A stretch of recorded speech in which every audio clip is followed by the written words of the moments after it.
Mr. Chris, are you there? Mr. Valdez, All right. Alejandro, Miss Anne, Mia, are you're lost in your clouds? I don't see you. I'm here. Where are you? You're flying?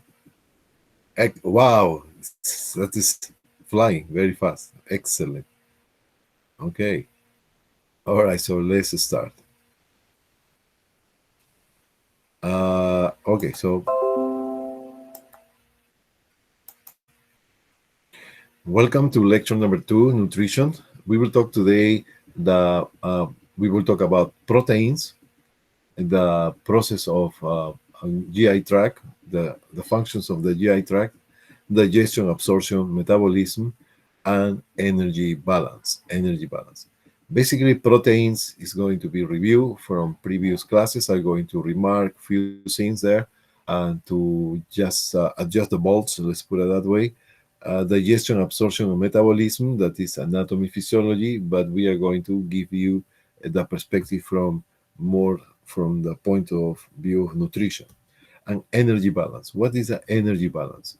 Energy balance is the amount of physical activity or efforts, mental, physical activity that you will do every day, they require some amount of energy, right? So, and basically, if you give too much energy to your body because you're eating a lot, because food can produce the sources to produce ATPs, right? So if you have a surplus, but you're going to use certain amount of energy, but the amount that you eat is giving more energy than you're supposed to receive, that is going to be stored as a fat.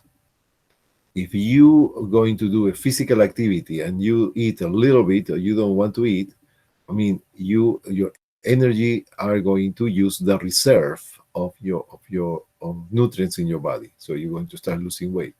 So what is the ideal situation here? The ideal situation will be to take the nutrients that provide us the energy to produce ATPs enough to do the activities that we have that day. In that case, you will not lose or you will not gain weight. Okay, and how much of this energy are we are going to use? You can go home, you can check in every single of your family how much energy they will need. In this class we will learn only the amount of energy that you need to survive, so the minimum energy that you need to survive, and we are going to elaborate. So what does that mean, the minimum energy that you need in order to survive? For example, I will tell you ahead of time. When you are resting, do you consume energy? Yes or no? Yes. Yes. Yeah. Yes. Tell me, when you are sleeping, are you consuming energy? Yes or no? Yes. Yes. So that means that you need ATPs, correct? And what happened is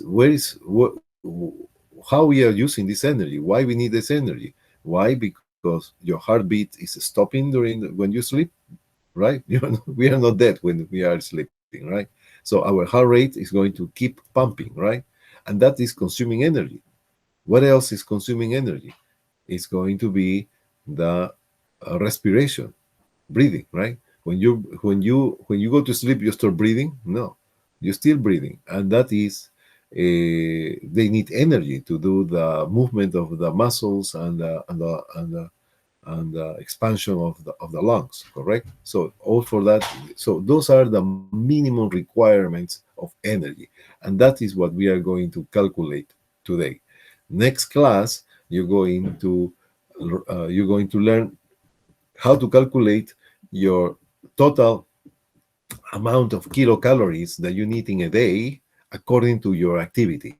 So you're going to make a summation of your energy that you need to survive plus the extra energy that you do according to your activity. Your activity could be a student, your activity could be athlete. So there's factors that they need to multiply. It's a very simple equation. And you can tell me how much kilocalories, how much energy you will require in a day. And that is useful I'm going to tell you what about next class. I will tell you how much of this amount of kilocalories are going to use. If I want to gain weight, if I want to lose weight, how many kilocalories are going to decrease, right? So, and that you can make a plan. So you can work in the gym right now. In the gym, well, after the next class, you can work in the gym because you can make a plan, a diet, or how many kilocalories they need to burn, then how many kilocalories they need to eat a day. That is what we are going to start elaborating today. Let's start with the proteins. Okay. So lecture two, we have proteins, and proteins are very, very, very important, right? So I need to talk to you about proteins and some process about gluconeogenesis that is important. Yesterday I was talking to some instructors about module 3, and they are reviewing, for example, diabetes.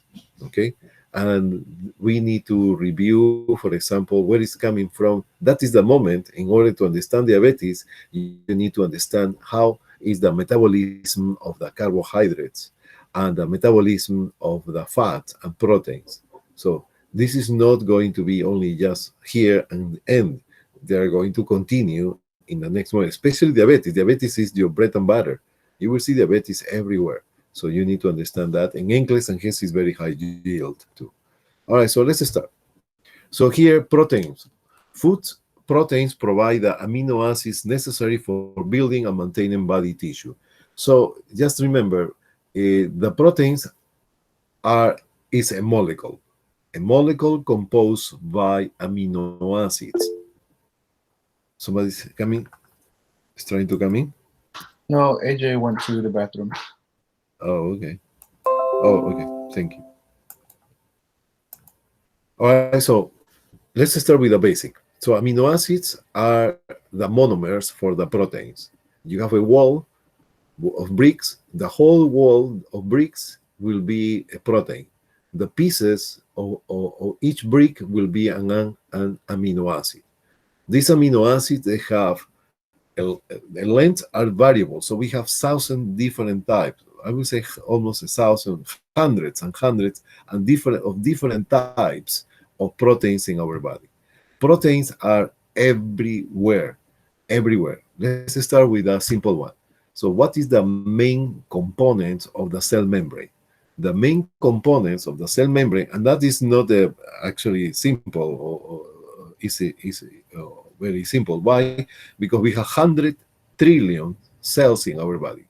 All the cells, every single cell. What are the main components of the cell membrane? Will be the phospholipids or phospholipids and the proteins. These proteins that are embedded or immersed in the cell membrane are going to be, for example, receptors. These receptors are like the switch on your room. The switch on the room, you press the switch, the light is on. So you press the receptor in the cell, the cell start to have a function to produce some substance or activate some mechanism. It's like you're turning on the light when you press the switch, and that switch is a receptor. We have different receptors. Receptors, for example, to make the glucose get inside the cell. These receptors are going to be on the level of the insulin, for example. The insulin is going to come and knock the door, okay, and ring the bell. And the ringing the bell means that they're pressing the receptor. And what is doing this receptor? Opening the doors for the glucose. See? So what are those? Protein. What is a receptor, for example? It's a protein. So everything is a protein. The protein, for example, the receptors for to exchange sodium, potassium, calcium, magnesium, all the entries of sodium. Remember the curve that we was talking, sodium, calcium, magnesium, potassium. So all these, the entry are going to be proteins. Enzymes are going to be proteins. The enzyme, those accelerators for chemical reactions.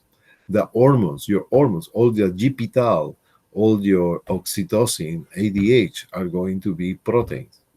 Okay, so Many, the T3, the T4, all the hormones, the growth hormone, all of them are proteins. So proteins are everywhere.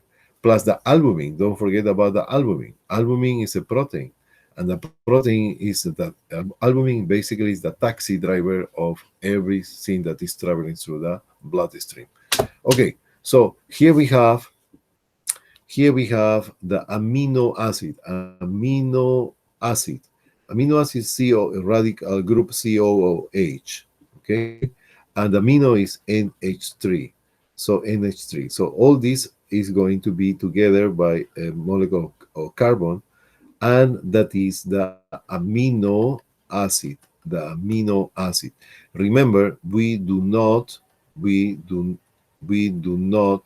store proteins. We don't store proteins. So if you have an excess of proteins, the proteins are going to break down like this. They're going to break down, and this is going to turn into ammonia. Remember that? Ammonia. Okay, so let's keep going. So the junction or the link between amino acids, because remember the translation we have here. I'm going to be more explicit here. Remember, we have A, T, C, G, G, C, T, A. Remember that? Yes. So that is the RNA messenger, right? Okay. Yeah. So what happened here? So this is AT and ATC, for example, is a code. It's like a codification. This sequence in this order, ATC by 3. So the code is by 3. Three passcode or code, whatever you want to call. And this ATC sequence means that they need to bring some type of amino acid. The other one is going to be GGC. So that represents, that is the codification that in this area is going to be installed another type of amino acid. Here we have another 3 of them. This is a code. 3 of them that are going to bring another type of amino acid, and so on. So this chain we're going to produce the primary, then the secondary, tertiary, and quaternary protein that we talked in the past. Okay? All right, we get with that. So we have each amino acid is going to be a monomer. It's a monomer. But a small chain of amino acids, are going to be called peptides. Now, a long chain of peptides basically are going to be produce what we call a protein. So there's 3 steps: amino acids, peptides, that are a small chain of amino acids, and the peptides, when they get in together, they are going to form the protein. Which one is the one who are going to be absorbed by the intestine is the amino acids, not the peptides. Peptides is too big. It's going to be the amino acids. Okay? All right. Protein balance both within the body and the diet is essential for life and health. Yes, because proteins are everywhere. For example, the enzymes that produce the gastric acid are proteins. The lipase is an enzyme, it's a protein. Amylase, protease, lipase, right? So all these are proteins. The structures of the cells and the structures of the tissue are basically formed by proteins. All right. Each protein is composed by hundreds of amino acids called a peptide chain, and the link between amino acids. This is an amino acid here, another amino acid here. Okay, so they are going to come together, and when 2 amino acids, in order to try to form the peptide and link, this link is called the peptide bond. peptide bond. Peptide bond. Okay, so it's basically one of the H of the ammonia um, uh, amino, group amino, and the group OH of the carboxyl O acid. So peptide acid. So what is the glue between amino acids is the peptide bond. Peptide bond. All right, so when protein foods are eaten, proteins are broken down into amino acids. So that is the example I was giving you in the past. For example, you have, look at your room. Look at your room. Your room is, you have a door, and you want to put a Mercedes Benz inside the car, inside the room. You want to put a Mercedes Benz inside your room. If they give you that task, you will say, how I can do it, right? How I can do it, because the car is too big to pass through my door.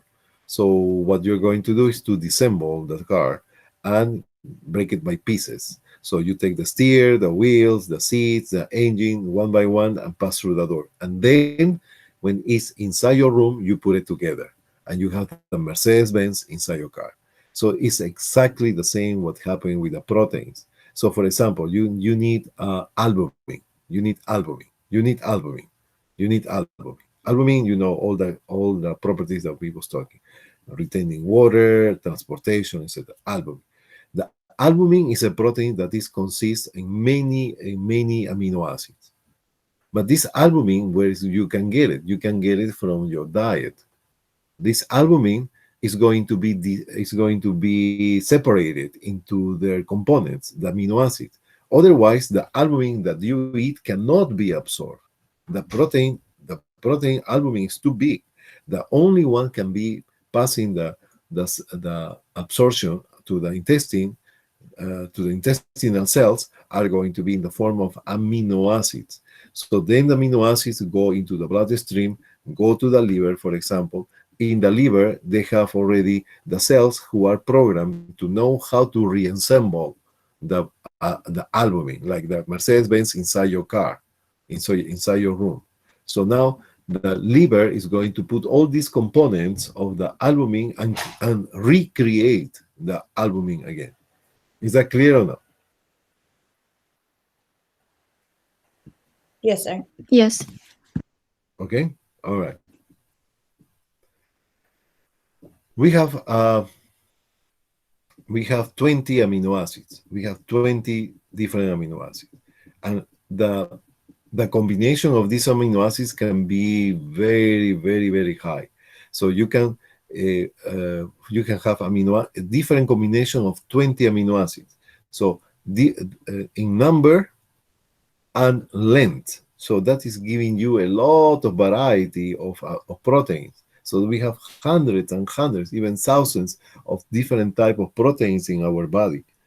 Why? Because we have 1, 2, 3, 18, 19, 20 different combinations. So you can have 5 of 1 plus 5 of 3, 10 of 8, another amino acid.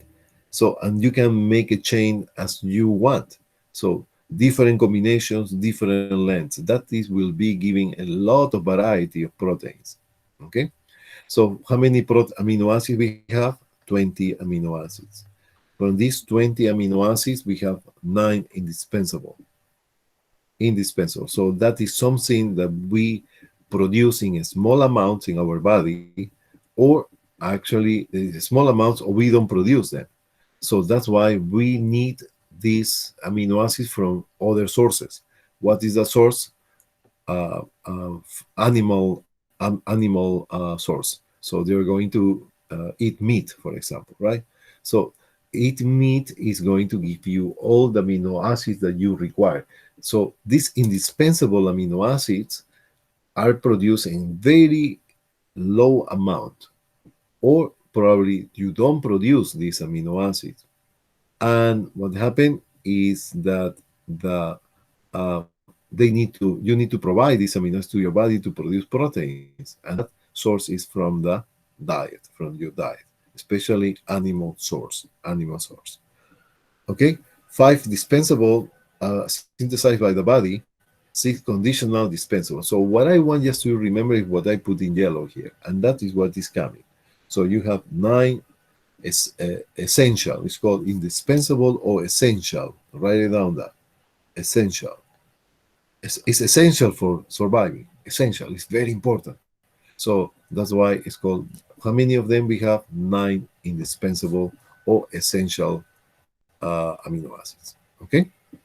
All right. So here we have the classes of amino acids. We have essential, no essential, and conditional. So in the exam, please, I want you to be aware of that. In the exam, they call essential or indispensable, or no essential or dispensable. Yeah, always they're trying to make headaches about this different names, but well, that's the way it is. So essential amino acids are nine.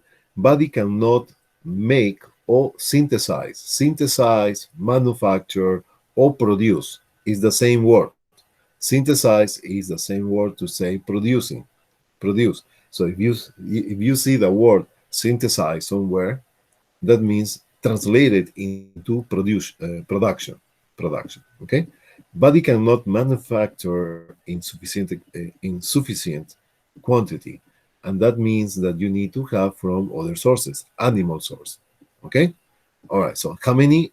Nine. How many total? 20. How many indispensable we have? Nine. How many essential we have? Or indispensable? Nine. Total, how many amino acids we have? 20. From those 20, 9 are going to be essential or indispensable. You okay with that? Yes. Okay, perfect. So let's Yes. start. Excellent. So let's start talking about something that is very high yield for the exam, and that is giving you the frame to understand how much we need protein. So we have the protein balance. So, but why protein is so important? Because if you see from what are the main macronutrients, the macronutrients are going to be fat, right? It's going to be what? Carbohydrates and proteins, correct? If you go to the molecular Yes. structure, thank you. If you go to the molecular structure, what is the difference between proteins from the rest of the macronutrients? The difference is in the molecules, they contain nitrogen. Nitrogen, that is the big difference, please. That is question. Write it down 10 times. So protein is the only nutrient that contains nitrogen, nitrogen, nitrogen, nitrogen. What is a nitrogen? Nitrogen is like the cement, is like the glue that puts things together, right? So nitrogen is the one who is able to put the amino acids together to create a wall, to create a tissue. So that nitrogen is not present in the carbohydrates, is not present in the lipids. Is that clear or no? Yes. Okay. Tell me, where do you find high content of nitrogen in your daily life? I will tell you one very, very short story. One day I was cooking. That was a long time ago when my hair, my hair was, I was like a dog. My hair was all, I have curly hair, and all my face was covered by by hair. I was like a dog, seriously. That was some time ago. Anyhow, so one day I was opening the oven, and the fire came into. I put my head, so stupid myself. I put my head in the oven, very close, and the fire was coming up like this. All this area, no hair, no hair. I didn't have eyebrows, no eyebrows, no eyelashes. I was like coming from a horror movie. How long did it take to grow everything out, Dr. G? Okay, it's going to be 3 millimeters every 0.3 millimeters per week. 0.3 millimeters per week. You know that is growing if you pull your hair, only one hair, and you see the end is like a white area. Uh-huh. So when it's like a snowball, like a snow, like a rounded, that means that air is resting, it's not growing.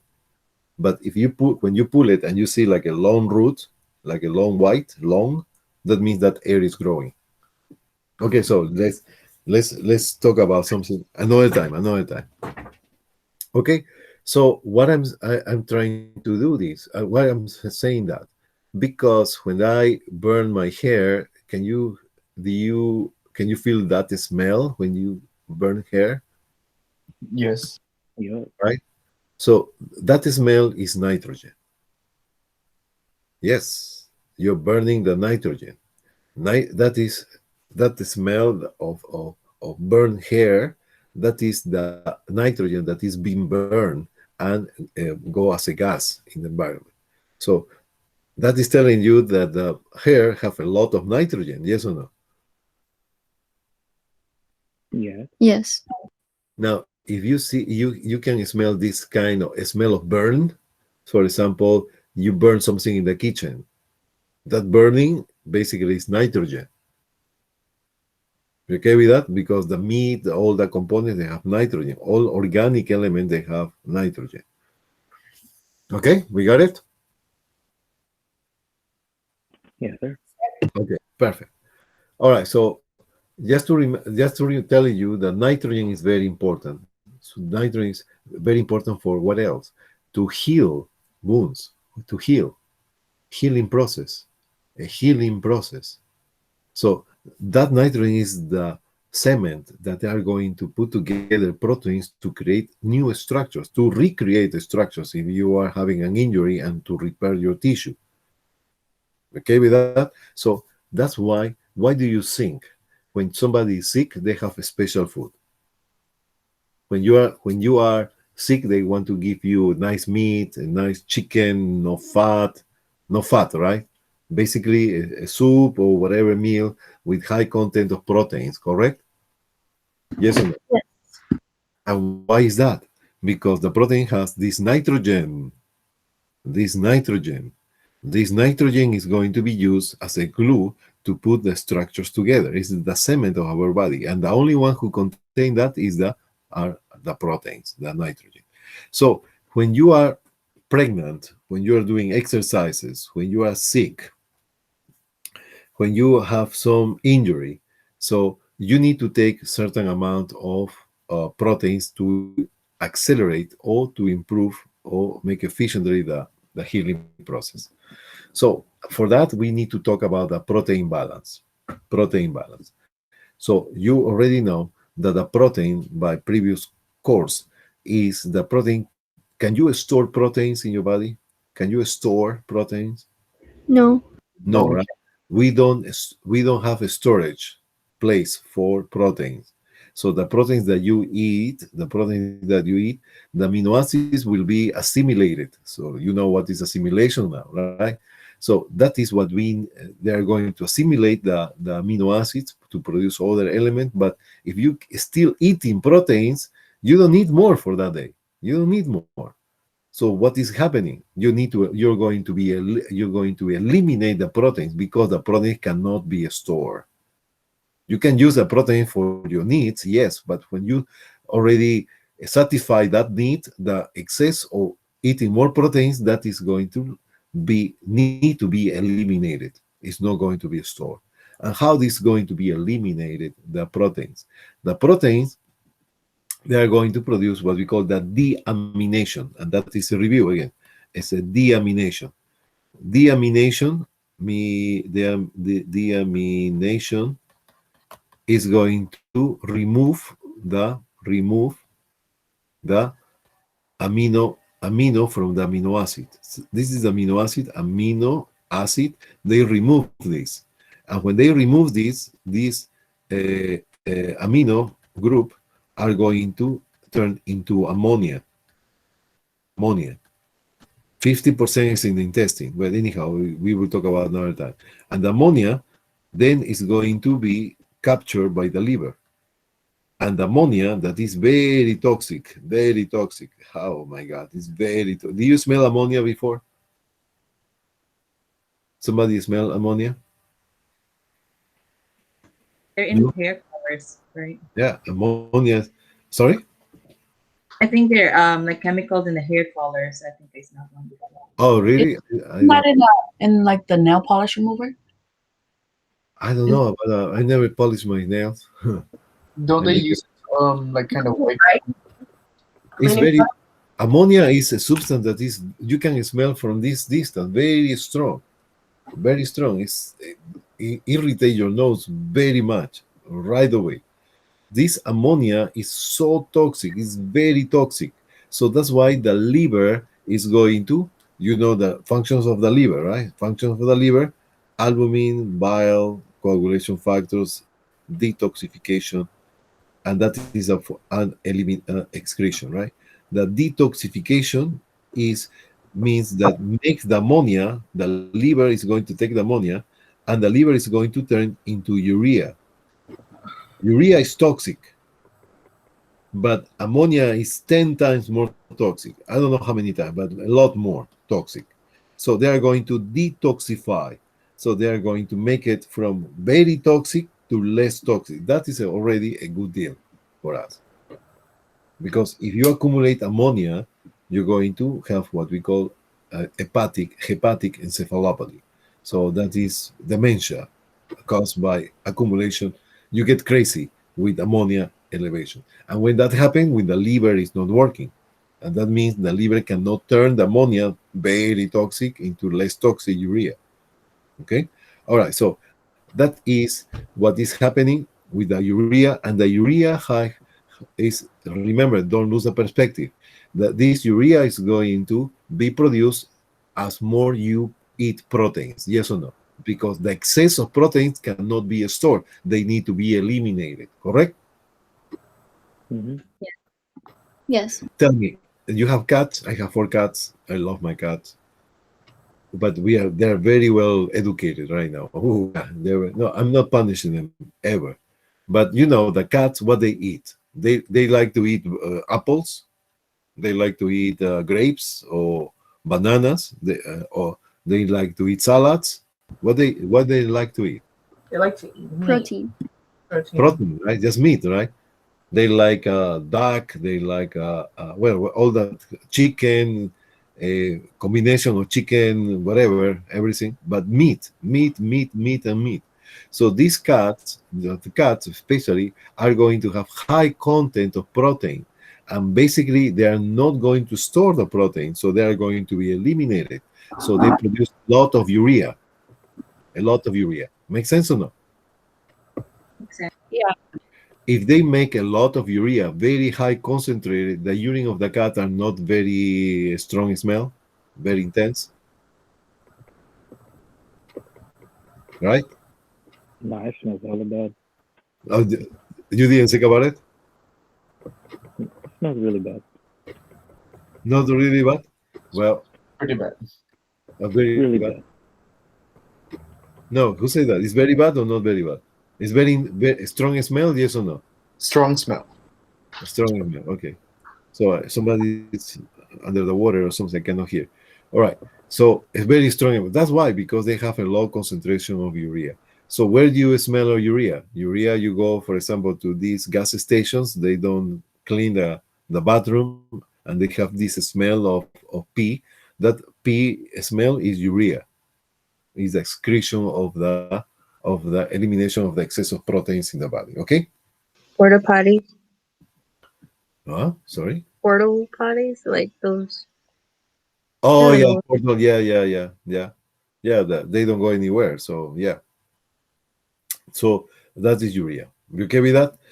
All right. So now let's start talking about this. So very simple. We have nitrogen balance. Nitrogen balance. So you already know what is the importance of nitrogen. Who contain the nitrogen? So proteins only. So nitrogen balance means that that is proteins are very important for the amino acids, and the nitrogen. So if you have excess of proteins, they are going to eliminate nitrogen through the urine. So when you eliminate nitrogen through the urine, that is a positive nitrogen balance. So All right, so what does it mean? Okay, so remember this, please. Presence of nitrogen. I didn't say urea. Nitrogen in the urine. That means a positive nitrogen balance. So that means that you're eating enough proteins, right? You're eating enough proteins. So that enough proteins are going to use the proteins that you need, and the rest is going to be eliminated. So you have good supply of. That is telling you that your nutrition is very good. Negative nitrogen balance is when you have no nitrogen in the urine. Why? Because all the nitrogen are being used, and probably you don't know you need more nitrogen. Otherwise, you will be eliminating nitrogen. So if you eat a little bit of proteins below what you require every day, you're going to use all the protein. So you will not have any nitrogen in the urine. But if you eat a lot of proteins, you use the proteins that you need that day, and the rest need to be eliminated. So you will find presence of nitrogen in the urine. You okay with that? Yeah. Yes. Okay. So conclusion, we have nitrogen, a positive nitrogen, you eliminate nitrogen in the urine. Negative nitrogen, you don't eliminate because you're using all the nitrogen, probably you need more. All right. So in conclusion, positive nitrogen, good nutrition. Good nutrition. Negative nitrogen, bad nutrition. Okay, you don't have enough proteins in intake. So now, just to complete the idea here, positive nitrogen balance is according what you eat, right? And you will see positive nitrogen balance in pregnancy, during pregnancy,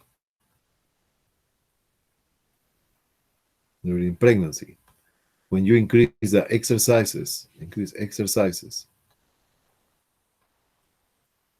Okay.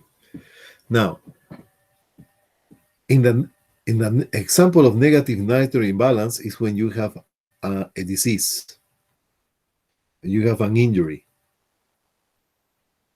So what is the disease? Tell me, when you have an injury, you are sick for certain periods of time, you don't lose weight? You lose weight or not? You Okay. do. Yes. Why? Because the body is trying to use the reserves, all the reserve of carbohydrates, of fat, and they are going to use every single molecule of protein that is coming into your diet. Protein. Okay? Why? Because your tissue is repairing.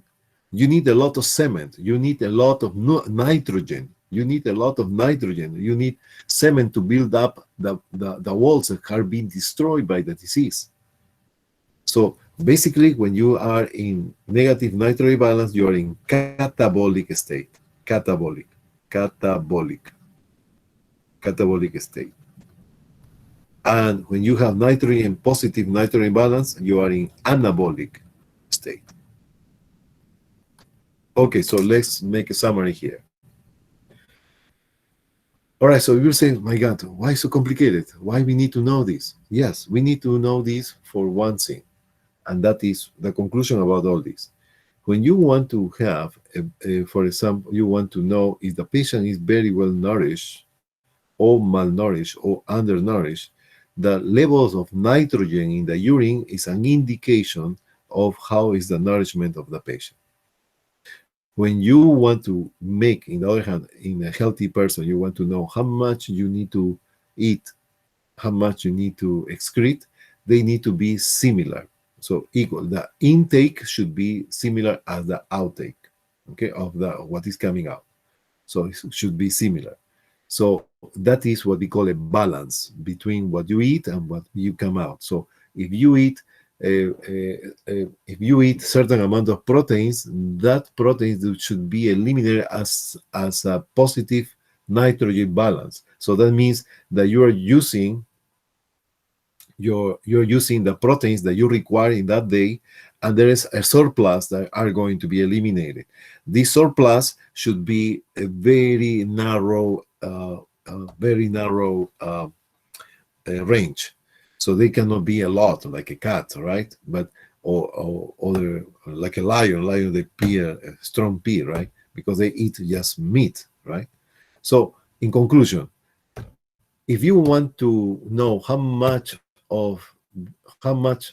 energy the patient or how much protein they require in a day, you need to make the nitrogen balance. That is a reflection of the nourishment of the patient,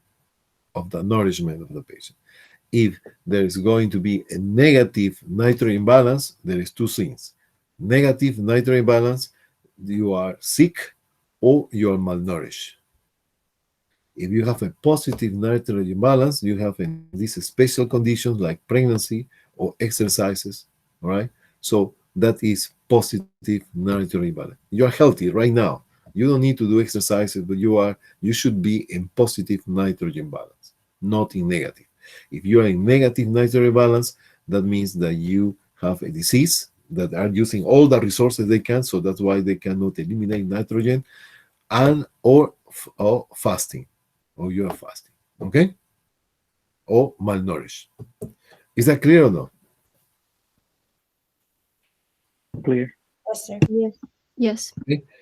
Remember, positive nitrogen balance will be anabolic, pregnancy exercises. Negative nitrogen balance. So let's do it again. Positive nitrogen balance.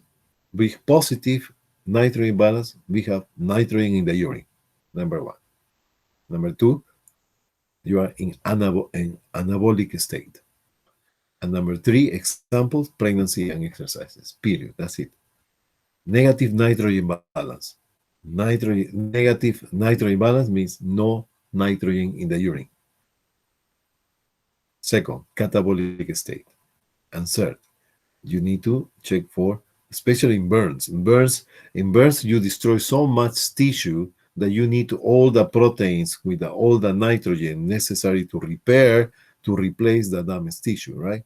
So infections, we have infections, injuries, burns, that is negative nitrogen balance. You're in catabolic state. Okay, so let's make an example. Tell me one thing. When you are sick, you're in the hospital, you have a patient, right? You have patients in the hospital, they are sick, okay? They are sick. So they are in positive or negative balance? Negative. Negative. Negative balance. So what you need to do? Increased protein intake. Exactly. Quality proteins, correct? Right? So that is because why proteins? Why no carbohydrates? Why no fat? So we need that as a balanced diet, but we need specifically good quality proteins because the proteins contain the nitrogen that is the glue that put together structures to build up, to repair, to replace the tissue that was damaged during the infection or the disease. Make sense or not? Yes. Yeah. Okay, perfect. All right, so now you know what is nitrogen balance, negative and positive nitrogen balance. Here we have the essential amino acids. We have amino acids, the histidine, isoleucine, threonine, tryptophan, leucine, lysine, methionine, phenylalanine, valine. You need to remember this. The answer is no. I'm not going to ask you any of these questions because in NCLEX, HESI, I can select this because I know what is coming in your program. I know about what is coming in MedSearch, what is coming in pharmacology, in OB, etc. So I've been exposed to that so many years, so I know what is coming. So this is not going to, but what you need a minimum is to just get familiar with the name. One of the names that you need to remember for this class is the phenylalanine. Phenylalanine. And in the future classes for pharmacology, you need to know the tryptophan. Tryptophan that is a precursor of some neurotransmitters that we are going to talk about another time. So phenylalanine is what is more immediately. We are going to talk about the phenylalanine. Okay. So, all right. So tell me one thing. If you have lack of one of the amino acids, what can happen? what can happen if one of these or more of these essential amino acids are not present in your body? Disease could happen. Yeah, okay. What else? Unable to form protein. Unable to repair tissue, to replace tissue, correct? Yes or no? Yes. Because there is incomplete bricks. The bricks are not actually matching. The bricks are not present, so it's absent, some of the bricks. And you say the immune system, you get sick faster. Yes, because the enzymes, the antibodies are proteins, and they need some of these amino acids, essential amino acids. If you don't have these essential amino acids, you cannot produce antibodies. You cannot produce enzymes in the neutrophils. Enzymes are proteins, and they cannot kill the bacteria. So you get sick more easily. Got it? Excellent. Very good. All right, so here we have functions of the protein. Tissue building. Tissue building is number 1. Number 2, body defense system. The antibodies is going to be part of the metabolism. Why? Because the enzymes, right? Yes or no? Enzymes are going to be crucial component of the metabolic reactions. Yes or no? It's going to be, please, don't Yes. forget that, please. Water balance. Everybody forgot about water balance. Don't forget about water balance. Water balance is because the proteins attract water. Proteins attract water. Proteins attract water. And where it's going to make the proteins make stay the water in the intravascular space. Intravascular space. So, and 5, I'm going to put 5, a small one here, 5, because basically proteins are not used for energy. So can be using energy when you are bone and skin. When you are bone and skin, you don't have carbohydrates. You deplete the carbohydrates. You deplete all the fat. What is the only source you can have energy? From your own proteins. And that is the last resource. We don't want to use proteins. Okay? We get it? Yes. Yes, sir. Okay. Perfect.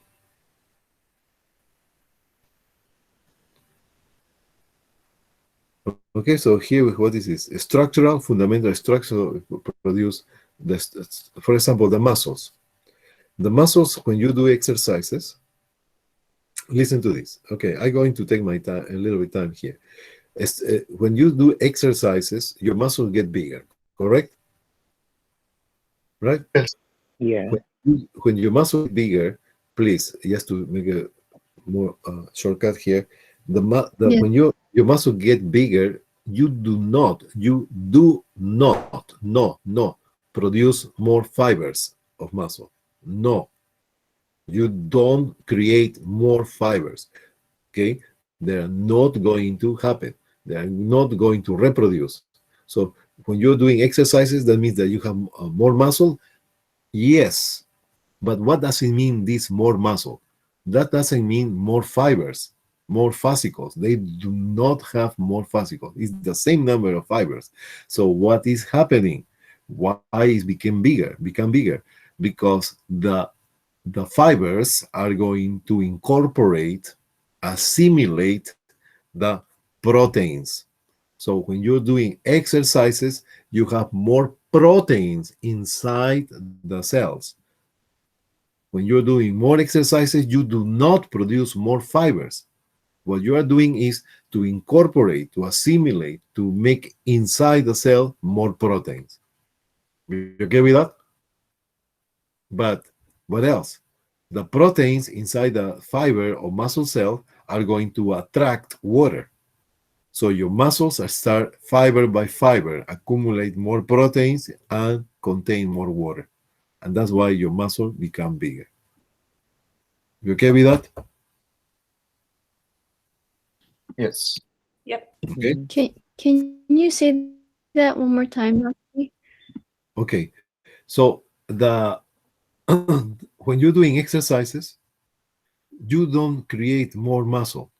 You don't create more fibers. You don't create more of these cells, muscle cells. You don't have not even one more muscle cell. You don't.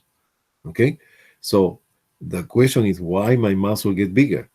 Why? Because when you are doing exercises, it's not going to reproduce new cells. What they are doing, the cells, is to put proteins inside the cell, like actin, myosin, troponin, tropomyosin, etc. So these proteins are going to be included in more quantity when you are doing exercises. And in addition to that, the proteins are going to attract water. So there's more fluid cell by cell, cell by cell, cell by cell. You can fluid, because each cell contains more proteins. And the proteins attract water. We will talk about that, right? Attract water. So overall, counting all the fibers simultaneously, your muscle start to get bigger. Is that clear or no? So Dr. G, like for example, the bodybuilder, the bodybuilder has the same amount of muscle fibers as like a regular person. It's just that they have more protein in their muscle fibers. Exactly. So tell me one thing. Don't you Okay. see these bodybuilders, they eat proteins a lot? Yeah. Yes. Yes. That is the reason. So, Okay. Because they want to incorporate the proteins in the muscles. and the water makes the muscles swell, right? Well, exactly. Okay. That is called, write it down, hypertrophy. When you have your muscle big because you are doing hypertrophy of your muscle. That is the medical term. Oh, your muscles are hypertrophic, or have hypertrophy. So that is medical field, but in a colloquial, when you go to the gym, your muscle is big. Your muscle is bigger, right? Depends where you're going to talk. If you're going to go to these coaches and say hypertrophy, they say what? They just keep it for you, but you know what is hypertrophy. Hypertrophy is increase in size. Increase in size. Okay, we got it? So the proteins are going to be part of the structure. The walls of the building are going to be proteins. So that's so important. All right, so proteins repair worn out, waste, and damaged tissue. We already know that it's all news. Energy, be careful with that, please, because we don't use proteins for energy. We don't use proteins for energy, but can be used in extreme situations. You okay with that? Mm-hmm. Maybe used as a fuel if carbohydrates and fat are not enough. All right. So next, tissue building, energy, water balance, plasmatic proteins. Plasma proteins attract water, resulting in maintenance of normal circulation. Attract water. So everybody got about that? Everybody's clear about that? Do you realize how important it is to talk about the water balance and the proteins in the intravascular space? Everybody can tell me intravascular space, please? Intravascular. Say intravascular. At least you can tell me. Intravascular. Intravascular. Wow, look at that, right? So it sounds very interesting, right? Intravascular means inside the vessel. Right? If somebody you talk and somebody do not understand that, you can explain, of course, right? Okay. So intravascular. Intravascular is the water is going to be attract in the intravascular space because of the proteins. So, Oh, yeah, go ahead. So if a patient has edema, would you increase their protein intake so that way the water can go into the intravascular space? Yes. Okay. Yes, and yes. So in the opposite, If you don't have enough proteins, what happens with the water in the intravascular space? They are going to escape, yes or no? Yes. And that produces edemas. So you see these malnourished people, they have swollen face, swollen hands, swollen legs, swollen everything. Right? Right? Right. Okay. Then we have buffer. Buffer. Give me one buffer name that is a protein. Hemoglobin. Hemoglobin. Everybody got that? Everybody got that? Please. Hemoglobin. Hemoglobin. Hemoglobin is a protein that is going to work as a buffer.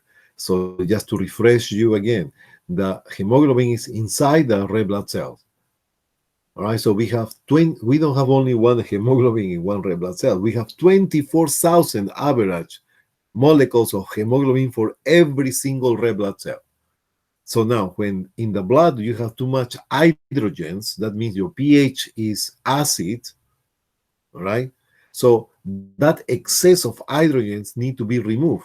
And what is doing? The hydrogens in excess, the excess of those hydrogens are going to pass into the red blood cell captured by the hemoglobin. So hemoglobin is going to collect that excess of hydrogens in the blood and put it inside the red blood cell. In that case, the pH get into the normal levels, 735 to 745. You okay with that? Yes. Of course, we have all the other different buffers, right? Bicarbonate, phosphates, etc. Right? So those are one of, but bicarbonate is a buffer, right? So hemoglobin, myoglobin is a buffer. So there are different buffers. All right, so metabolism, proteins are part of the enzymes. Enzymes, yeah. What is the lipase? What is the amylase? Like, what is the protease? What is the all these trypsin, chymotrypsin, enterokinases? So those are enzymes, and those are proteins. So proteins is everywhere. Transportation, the albumin. So proteins so important, right? We have the lipoproteins, who are the ones who transport the cholesterol and triglycerides, right? The immune system, white cells, antibodies, the white cells. So the white cells are going to be this is energy, this is water balance, metabolism, this is the mitochondria and the immune system, right? The immune system that is going to protect us against bacteria infections. All right, so food sources of protein. So complete. Yeah. Yes, go ahead. I just wanted to let you know that it's 11:57. Okay, 3 minutes and we going to go to lunch break, okay? 3 minutes. Yes, let me know at 12, please. Thank you so much. Okay. Okay. Food resources of protein, complete proteins and incomplete protein. Complete proteins is the meat. Period. Incomplete proteins is the plant. So that is important to understand who is having a balanced diet versus a vegan person. A vegan is going to have just vegetables, right? And that is going to be having incomplete proteins, means that they are not going to provide the essential 9 amino acids. So what to do with the patient who is vegan, right? So first of all, we need to remember what is the type of vegan we have. We have lacto-ovo-vegetarian. Lacto-ovo-vegetarian. It's not called lacto-ovo-vegan, right? Vegan, when you say vegan, is just strictly plants, nothing else. Nothing else. But when you add to your diet vegetarian, you like, for example, egg or milk, they have different names. It's called this lacto-ovo-vegetarian. Lacto-ovo-vegetarian means milk or lacteal products. Ovo means egg, vegetarian. So they eat just salad, milk, dairy products, and egg. The other one is lacto-vegan or lacto-vegetarian. Lacto-vegetarian. Lacto-vegetarian, they go plants and they take milk. And ovo-vegetarian are going to be the plants plus eggs. only. And vegan is going to be just plants. Okay, so now here we have that. So what is a solution? Who can tell me what could be a solution here, right? I don't want because of beliefs or my principles, I don't eat animal food. So what I should do? So remember this question for NCLEX, for no NCLEX, for my exam, for final. So you need to remember the soybean,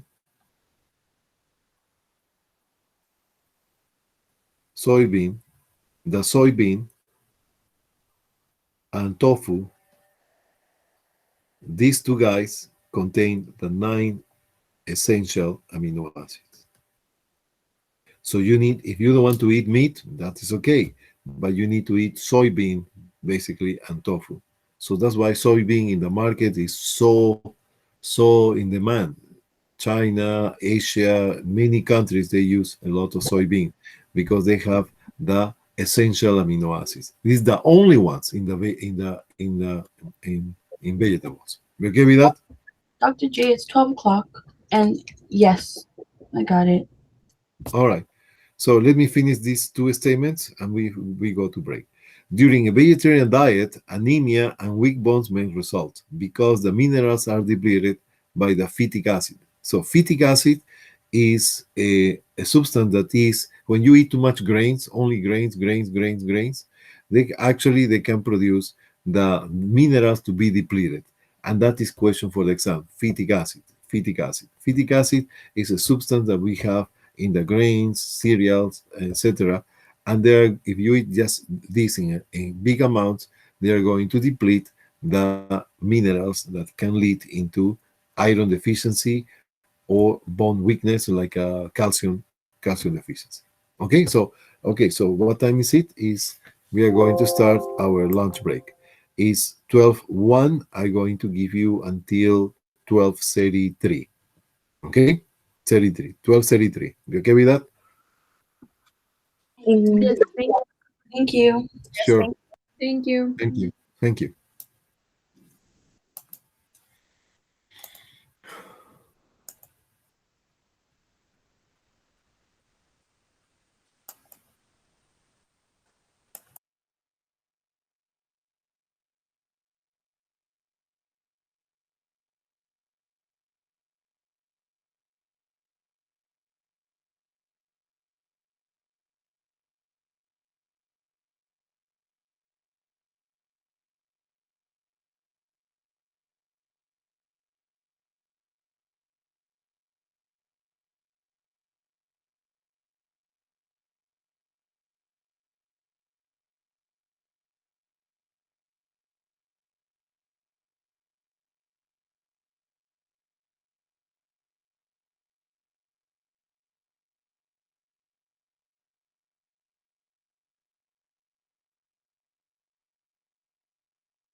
Hello.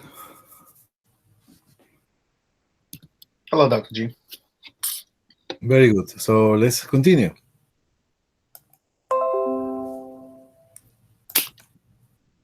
Okay. All right. So let's review about. So that is about proteins. Okay. So we are going to talk about digestion of proteins. One thing I want to mention is this. Let me see here. Now that we have a big picture about what is the metabolism of nutrients, I want to go to the Krebs cycle because it's going to be important for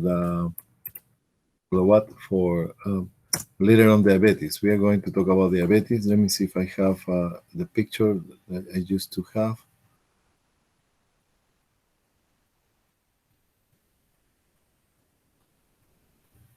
Where is that?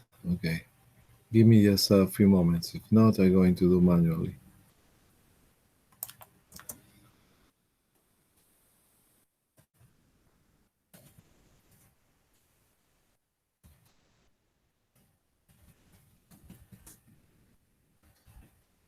This one.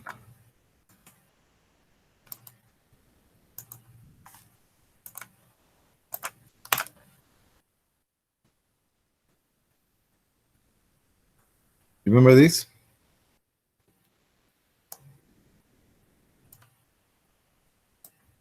This is your super favorite, right? Remember?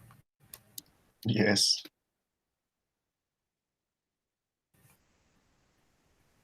Okay, so we are going to go from the perspective of diabetes mellitus. Okay, so please pay attention to this.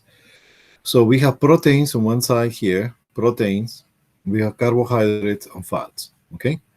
If you see here, this is important. So this is an irreversible reaction when they go to pyruvic acid and acetyl-CoA.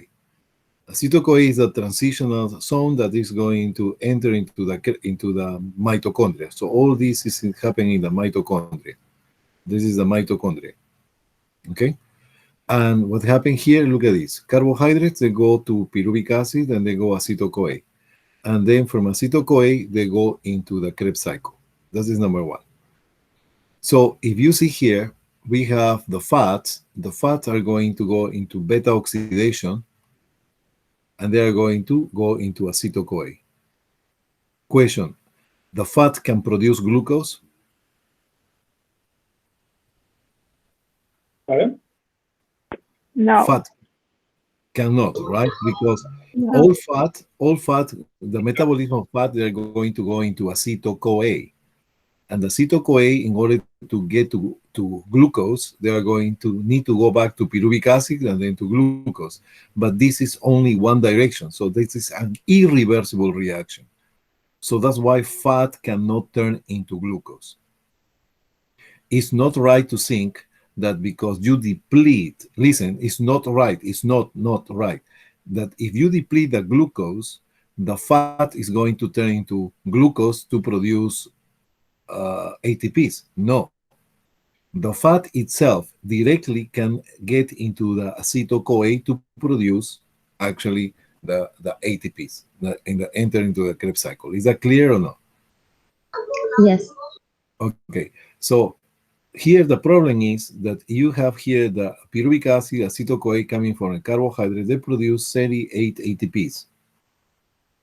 And the fat produce, when they get into the Krebs cycle, 180 ATPs. That is good. But the problem is that when the fatty acids are trying to get into the Krebs cycle, through the acetyl-CoA, they are going to produce the ketone bodies. Ketone bodies.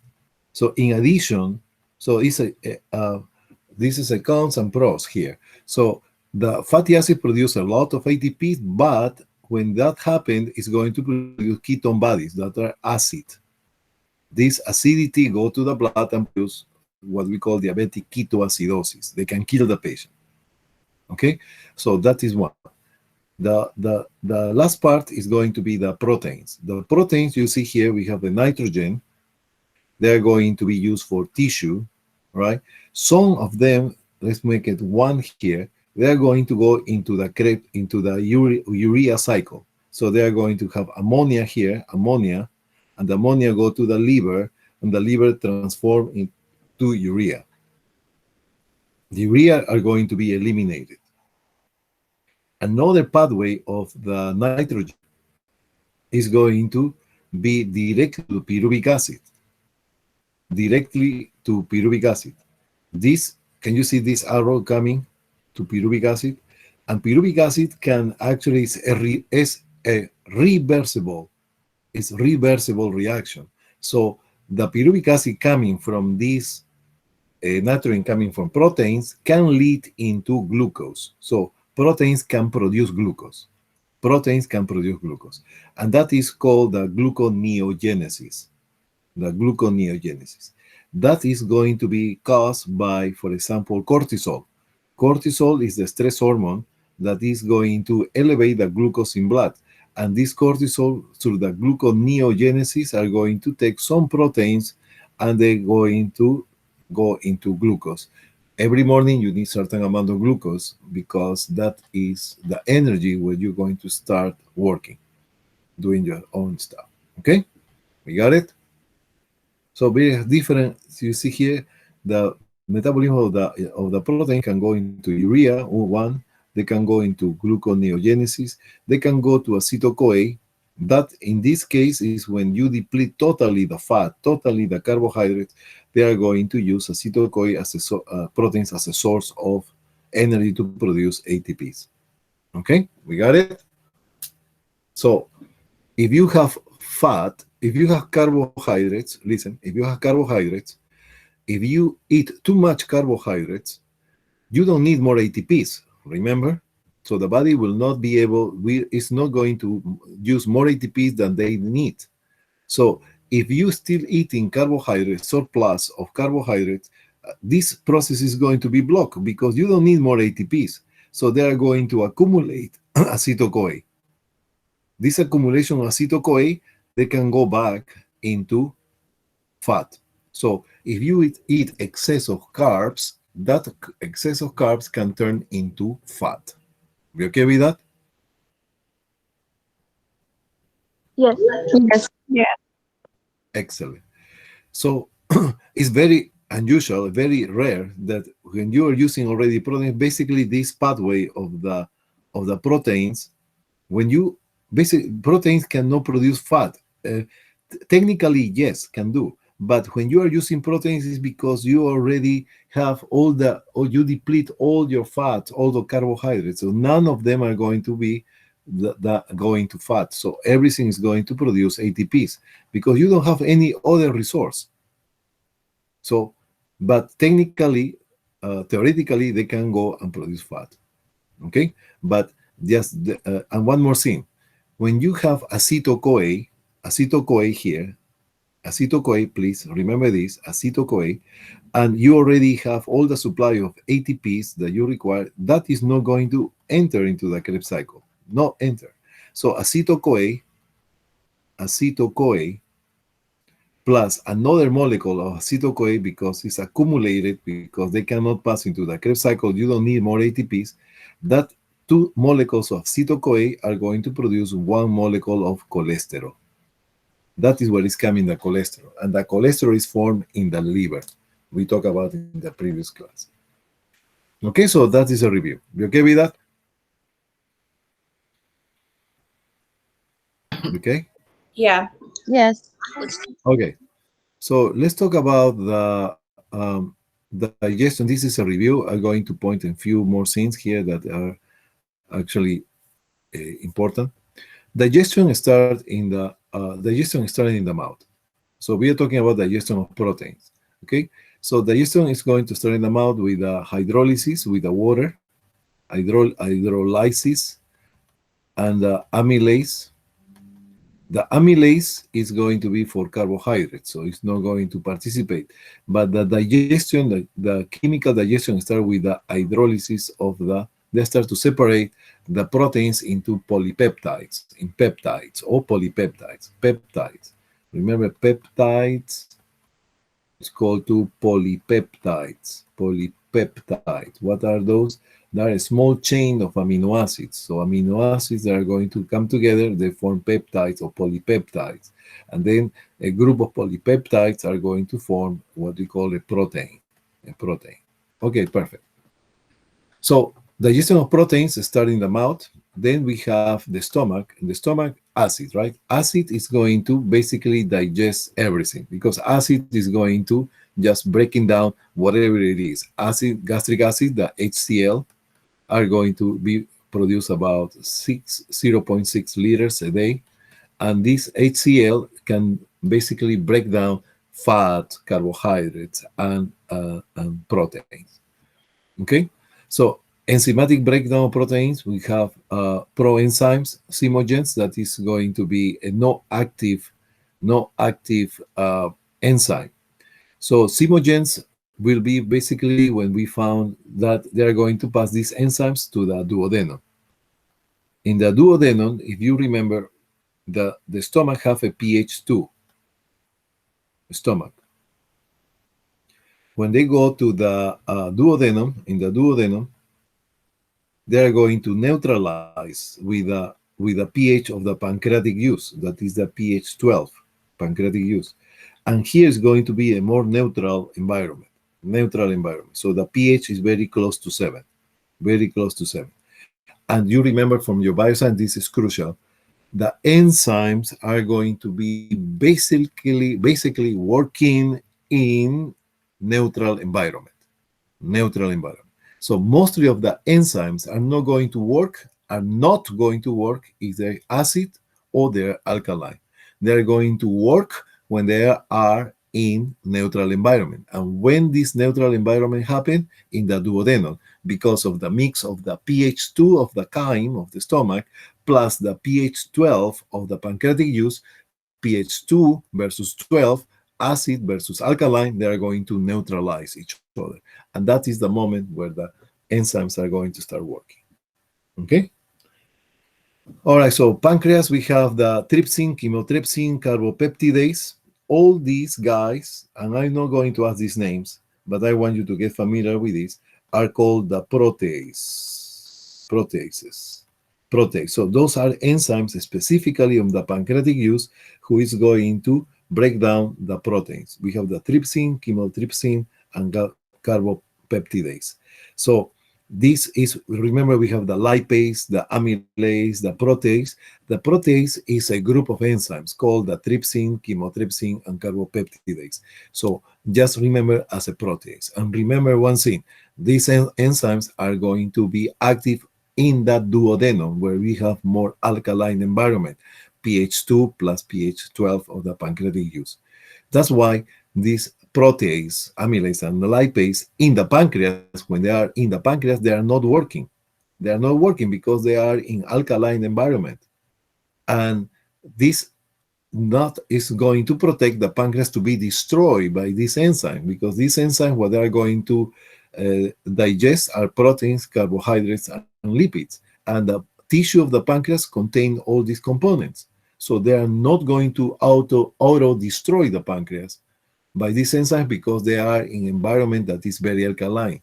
They are looking and waiting for an environment to be active in an environment that is neutral. And that happens when they go into the duodenum. You be okay with that? Yes, Dr. G. Okay, perfect. Yeah. So we have some other enzymes in the intestine that are going to digest proteins. What I want to focus is in the dipeptidase. Can you tell me, somebody just reading this name, one name of the enzymes? Dipeptidase. What does it mean? Give me one name. That's similar to that. Break down to polypeptide.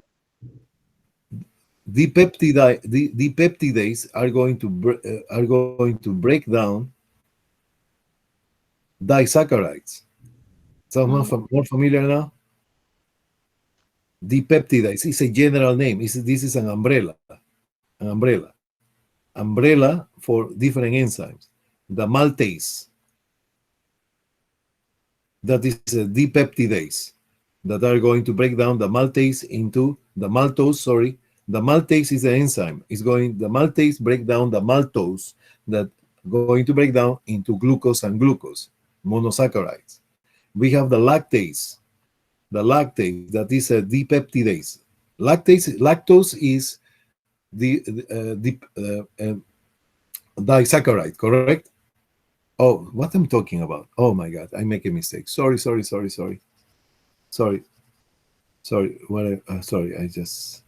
This is about protein. It's not about carbohydrates.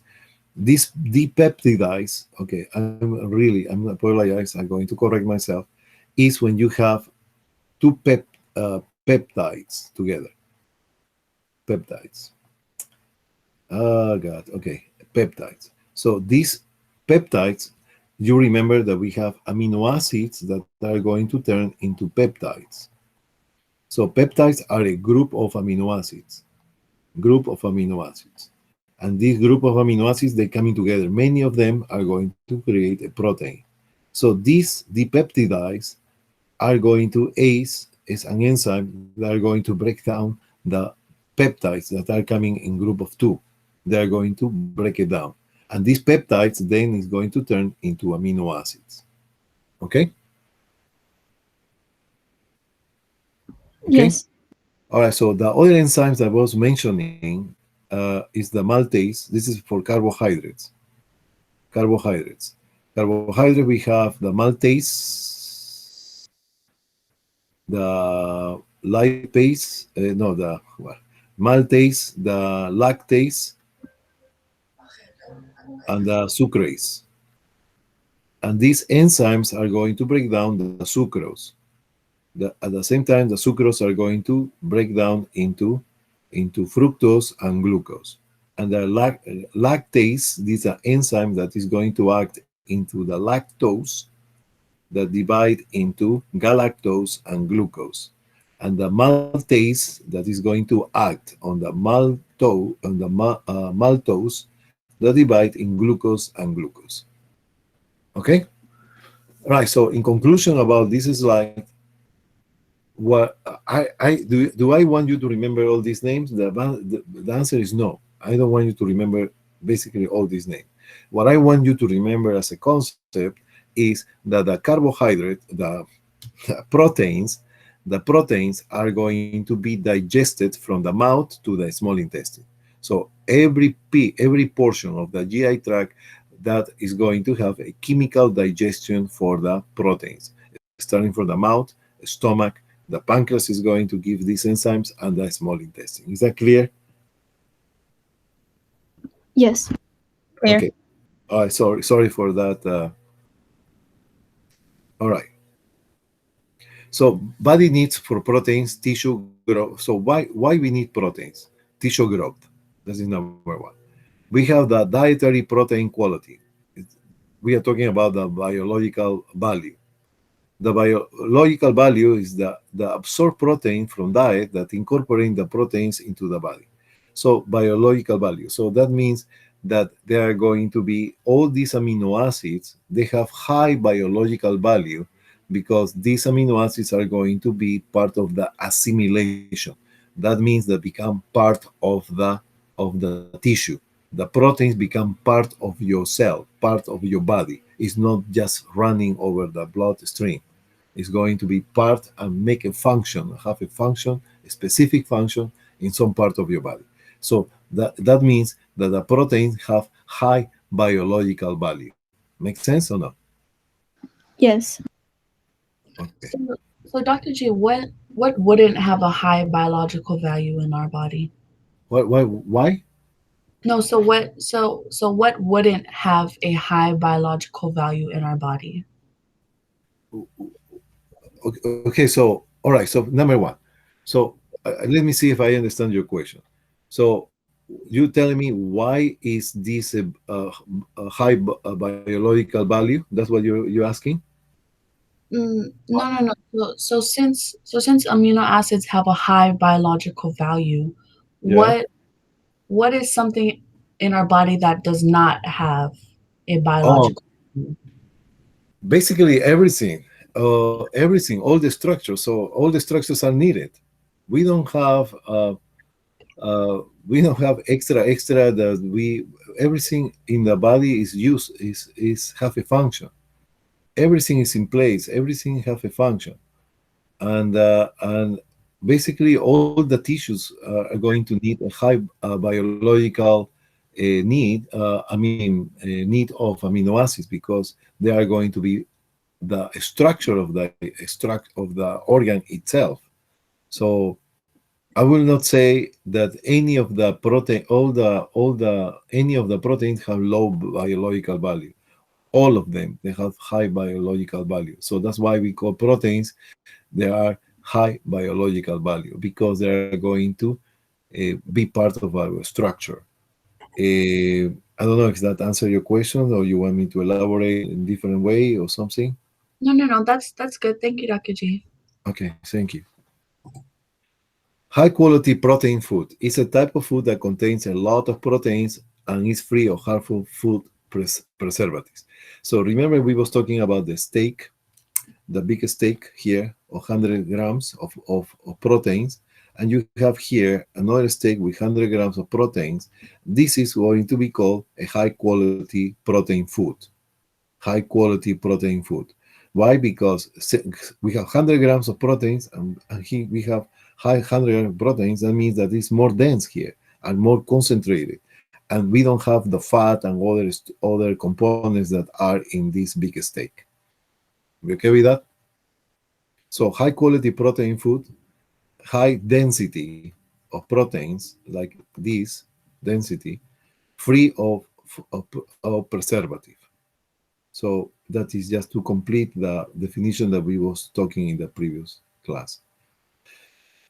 Where you find this organic foods, the high content lean food, the lean meat are going to be high quality already proteins with what we call high biological value. All right, so dietary deficiency or excess, protein, energy, malnutrition, we have kwashiorkor. So please, I don't want you to get confused with what is that? The rickets. What is a rickets disease? Okay, rickets disease is not kwashiorkor marasmus. So sometimes they get confused on that. So the rickets disease are going to be the deficit or diminished absorption of vitamin D. That is nothing to do with these proteins. Okay, rickets disease is deficiency of vitamin D. All right, so nothing to do with this. So we have marasmus and kwashiorkor. Kwashiorkor is deficiency of proteins. Deficiency of proteins. Marasmus is when it happens in less than 2 years old, and kwashiorkor when it happens in more than 2 years old. Why they make the differentiation? Basically are the same, but the impact of low levels of proteins in less than 2 years old are much more severe than the kwashiorkor, because in the first 2 years, the baby starts trying to complete the development of the central nervous system, especially, right? And that delay, you know that you still reproducing nerve cells, neurons, until the age of 26, correct? So if you have an early deficit of production of new cells because they need proteins, that protein means enzymes to multiply the cells, to the cell division, etc. So if that occur in less than 2 years old, it's going to be more severe, especially cognitive area is going to be very severe. Not mental retardation, but definitely will be like IQ normally is probably 19, 85, something like that. Okay, when that is borderline. In kwashiorkor is happening after 2 years. It's less severe than marasmus. When that deficiency of protein happens after 2 years, that is going to be not as severe as marasmus. How to remember kwashiorkor and marasmus? Marasmus is short name, less than 2 years. Kwashiorkor, long name, more than 2 years. Is you okay with that? Yes. Okay. One of the things that you need to remember is, especially the bodybuilders. The bodybuilders they eat a lot of proteins. Yes or no? And you Yes. understand now, thank you, that these guys doing exercises they want to incorporate, assimilate the proteins into the muscles, right? And in addition to that, they have a big gallon of water. Yes or no? Yes. Okay. So because these patients, what they are going to produce is acidosis, because the fat can produce ketone bodies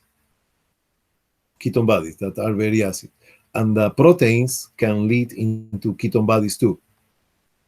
So these ketone bodies are very acid. So what they are trying to do is to drink a lot of water to flush it out from the body. So in order not to get into metabolic acidosis. See?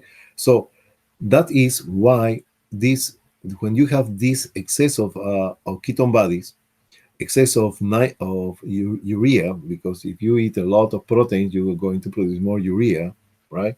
So the kidneys are going to be very difficult. They don't handle very much, very well, because it's not easy to eliminate the urea through the kidneys. Okay, so that is going to produce an extra burden. So that's why they're trying to minimize the effect, drinking a lot of water to flush it out as soon as possible. Going to our cats. So the main problem of the cats with age is kidney failure, right? Yes or no? You have a cat? The main problems of very old cats is kidney failure. Why? Because they eat a lot of proteins, and not necessarily they are going to drink the water that they require. So basically, the cats with age, they can have kidney problem, kidney failure. That is one of the main problems of the cats in the long run, because they eat a lot of proteins.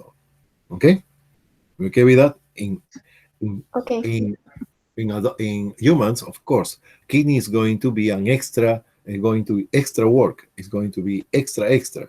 So we don't want that. So, so this diet of proteins, just proteins, is not healthy. In other words, Dr. J, so just to reiterate, excess protein is a burden on the kidneys because it's trying to prevent the body from becoming acidic by filtering the protein out. the urea, no protein, no the urea. So Okay. the excess of protein are going to be always turned into urea, and you drink a lot of water because you want to force the filtration. You want filtration means to the elimination through the urine of the urea. You don't want to keep the urea too long in your body because it's toxic. Plus, the urea is going to be difficult to be eliminated, so you try to force taking fluids in order to eliminate that urea too. Okay. So, in conclusion, if you eat a lot of proteins, you need to take a lot of water because your kidney is suffering. So you minimize the problem of the kidneys. It can happen in the long run. No, it's not like a one time and you have problems already, kidney failure. No, it's in the long run. So taking water is going to flush it out all these ketone bodies and the urea excess. All right, so let's, from all perspectives of view, we have high biological value proteins. Basically, are going to be sourced from the for animal source because they have the 9 amino acids, the 9 essential amino acids. Low biological value are basically plants, vegetables, because they do not have all the amino acids that are required. All right, so the recommended amount of protein that you need in a day approximately is going to be 0.8 grams per kilogram of desirable weight. So, for example, if you are 70 kilos, that means 150 pounds about. You have transformed that in 70 kilos. So, conversion. And you know that for every kilo, you have 0.8. So you multiply 0.8 times 0. By 70, and that is going to give you 56 grams a day. 56 grams a day. All right. So, for example, this if you are 180 pounds and then you want to have what is your desired weight is 170 pounds. You want to go 70 pounds. So, how much protein you need to eat in order to reach this weight? And that is going to happen with carbohydrates and lipids. We are going to learn that another time. For this class and for this quiz, I want you to remember how much of proteins we need we need in a day. So if your weight right now is 180, transform that into kilos. That is about 79 kilograms, and that multiplied by 0.8. And that is going to be 72, 56, 60, 63, right? About 63. 63 grams of proteins. Okay, so how much protein you need now to keep your weight at this moment? 0.8 kilograms, grams per kilogram per day. Okay? All right, so dietary reference intakes. 10 to 35% of total caloric intake from protein. So you need to remember that the protein is going 1 gram of protein, 1 gram of protein is going to have 4 kilocalories. 1 gram of fat is going to have 9 kilocalories.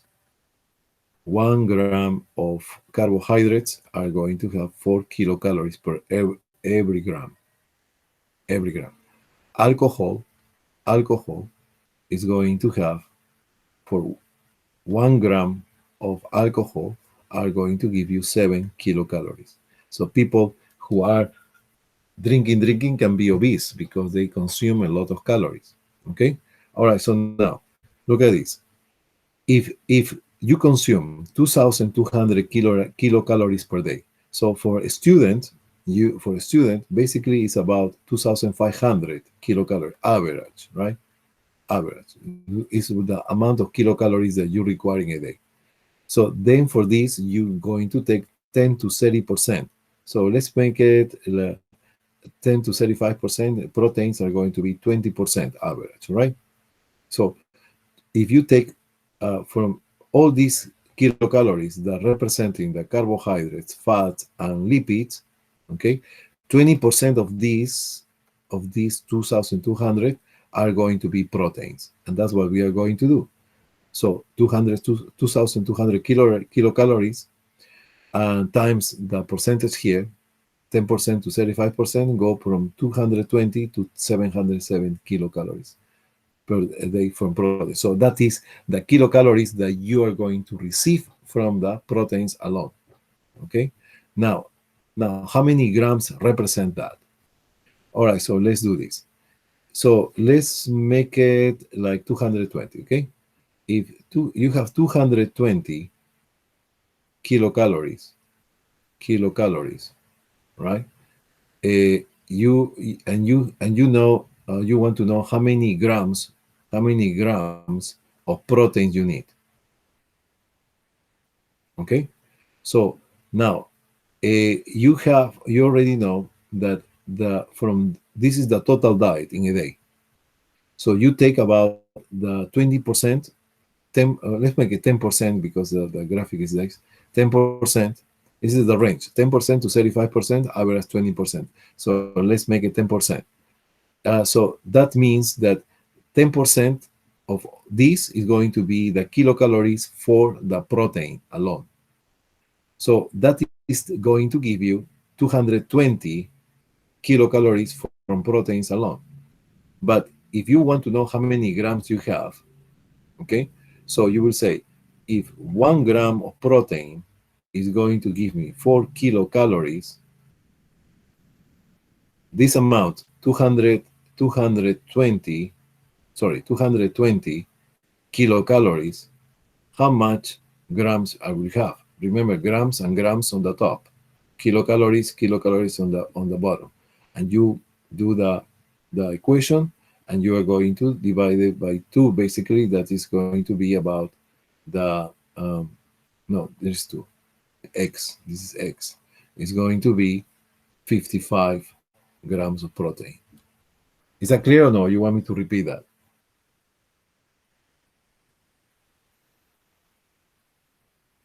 You want me to repeat that or no? No, that's clear. It was Is that clear, or you want me to repeat one more time? Tell me, please. Can you repeat one more time, please? Okay. Let's suppose that you're a student, and please use your calculators. Okay, just help me with that. And let's do that. Your total kilocalories in a day is going to be 2,500. Okay, so you need 2,500 kilocalories per day. You okay with that? From these 2,500 kilocalories, 20% will be proteins. From these are going to be 30% are going to be fat, and 50% are going to be carbs. You follow me? Okay. Yes. Yes. So we want to know how many grams of protein you need from this amount.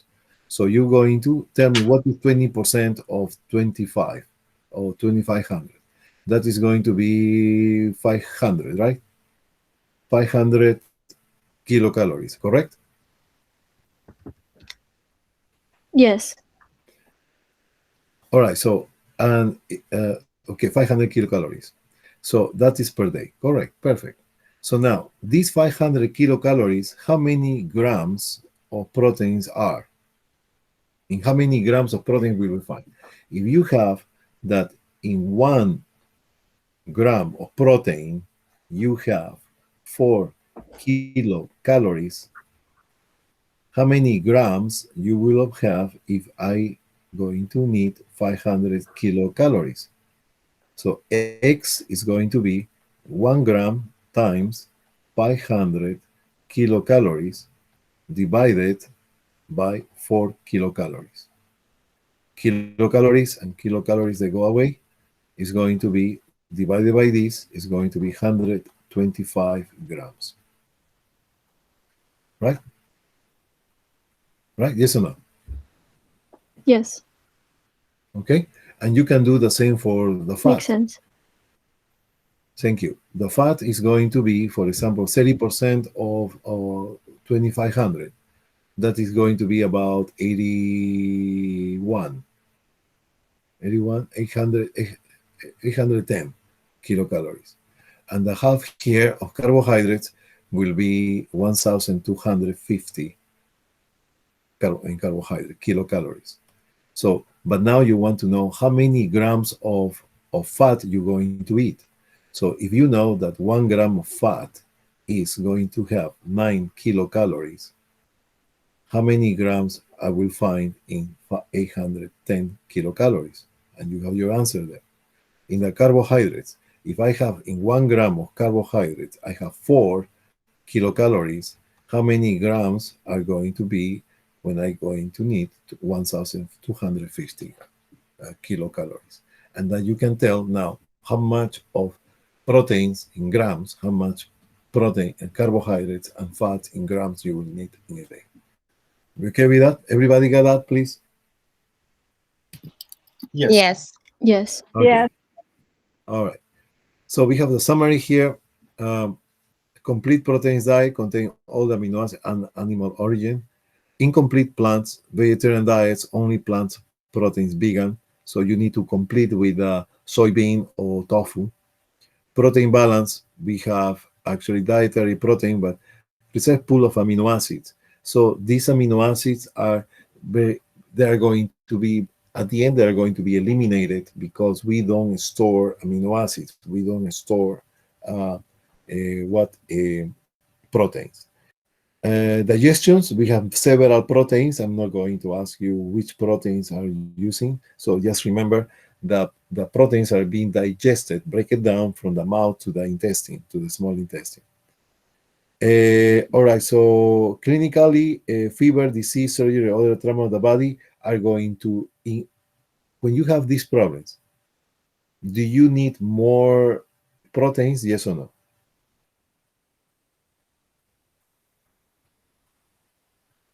When you have fever, yeah, when you have fever, you have a disease, right?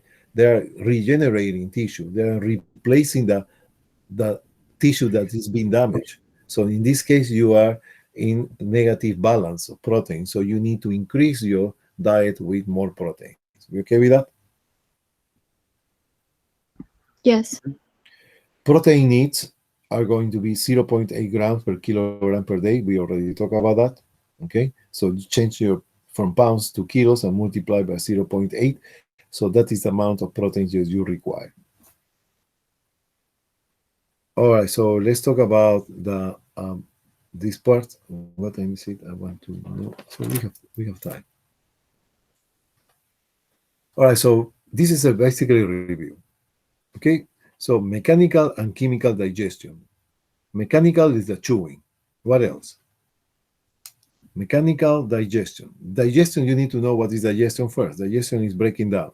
Mechanical could be by chewing or by the peristalsis. Yes or no?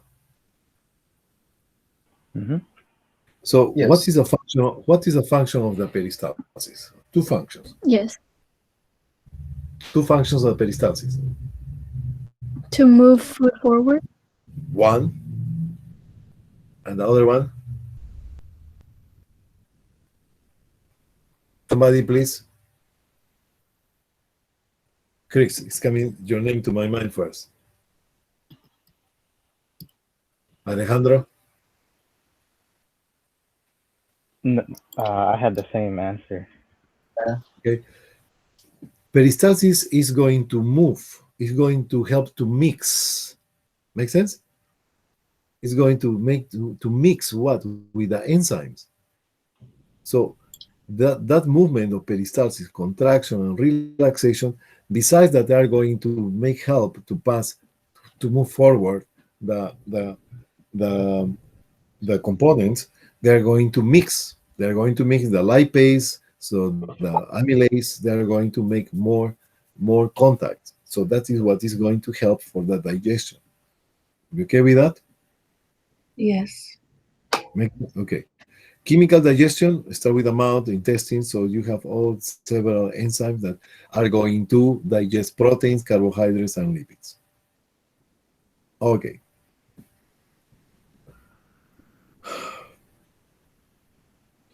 All right, so this is a theoretical statement. I'm not going to ask that, but let's go about this.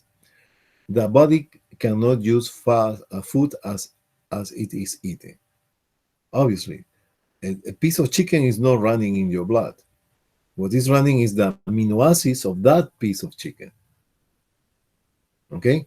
And remember, the absorption is going to happen by facilitate diffusion mostly, facilitate diffusion, that is a passive transportation, and the one who is going to be transported are the monomers, the monomers. In carbohydrates, the monosaccharides. In fats, the fatty acids. And proteins, the amino acids. Amino acids is a monomer, fatty acids is a monomer, and monosaccharides, glucose, galactose, fructose are going to be monosaccharides too, monomers. Okay with that? Yes. Okay, principle of wholeness. So if you remember the functions of the GI tract, it will be the digestion, the absorption, and the excretion. Remember that? Mhm. Absorption. Yes. So first of all, digestion, then absorption, and then the excretion. So that is the main components of the function of the GI tract. So tell me, and please, this is a very, very important moment. In order to have a good nutrition, you need to have a good digestion, correct? Yes. You need to have a good absorption Yes. and excretion. Otherwise, the toxic levels are going to make you unhealthy. So, Yeah. going to be digestion, absorption, and excretion. And where is that start? Start in the mouth. Continue in the esophagus, stomach, small intestine, large intestine. So what I'm trying to tell you is this. If you want to have a very good nutrition, you need to have the GI tract working at 100%. For example, you will have bad nutrition if you don't have teeth. Make sense? Yes. If you have ulcers in Yes. your mouth, Yes. right? If you have a narrowing of the esophagus, or if you have ulcers, or if you have a low gastric acid in the stomach, or if you don't have enough pancreatic juice, or if you don't have enough bile. So all these need to be all together working as a unit. If one of the sins are not working, teeth, saliva, swallowing, narrowing of the esophagus, the liver is not releasing bile, is not producing bile, the gallbladder is removed or whatever. Pancreatic juice, you don't produce enough pancreatic juice. You don't have enough peristalsis. Anything that can happen from A to Z when we're talking about the functions and characteristics of the GI tract, if some of them only one is going to be affected, the rest is going to be affected. As a consequence, you can have a malnourishment. You okay with that? Okay. Yeah. So that's called the principle of wholeness. Okay. All right. So mechanical, and here we have the peristalsis. You remember when you put something in your mouth, it's going to be bolus. When they go into the stomach, it's going to be chyme.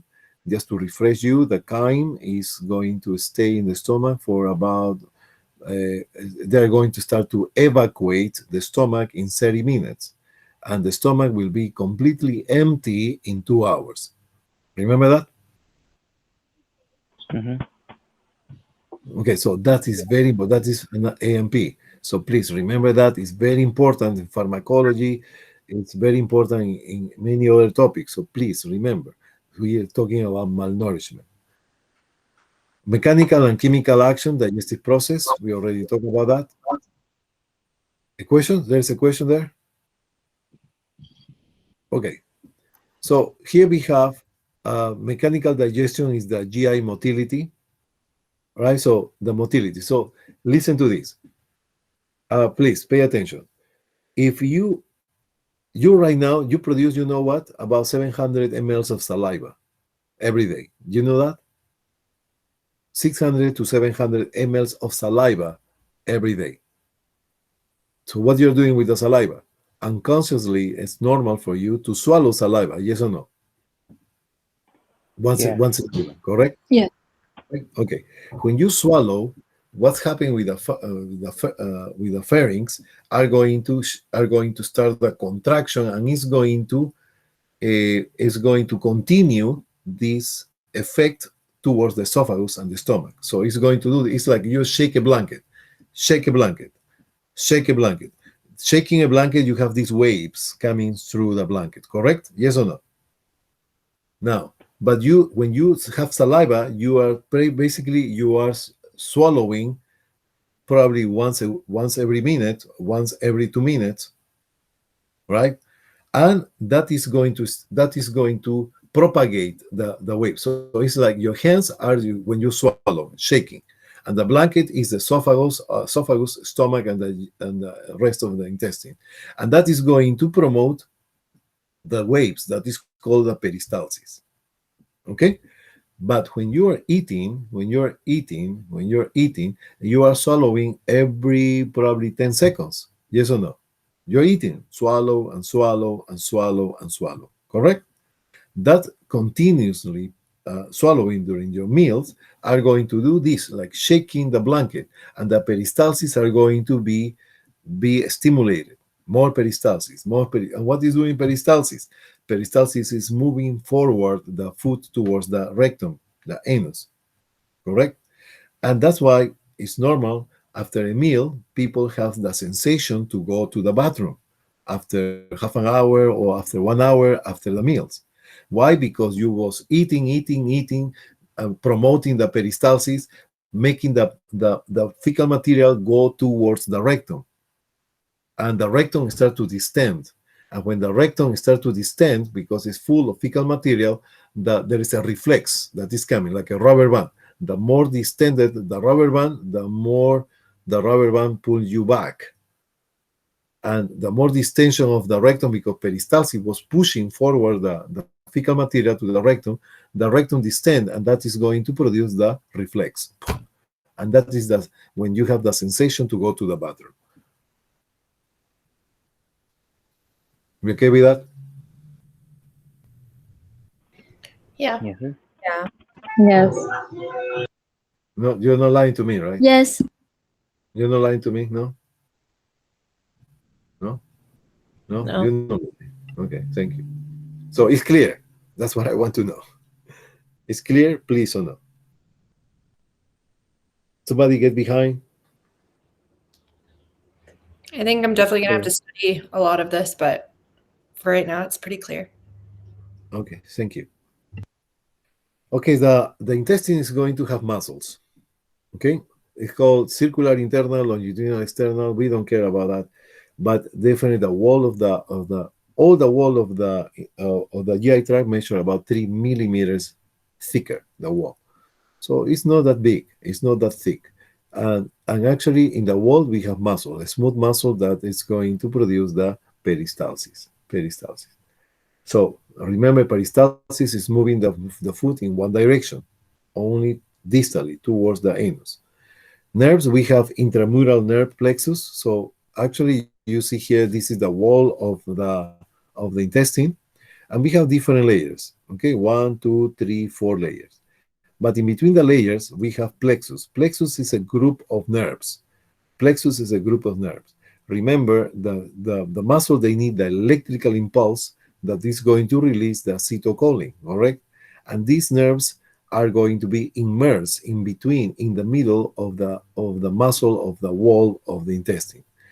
These are called the Meissner and Auerbach mesenteric plexus. So I don't want you just get familiar with the name, because I know Mr. Verdad love to talk about Meissner and Auerbach, okay?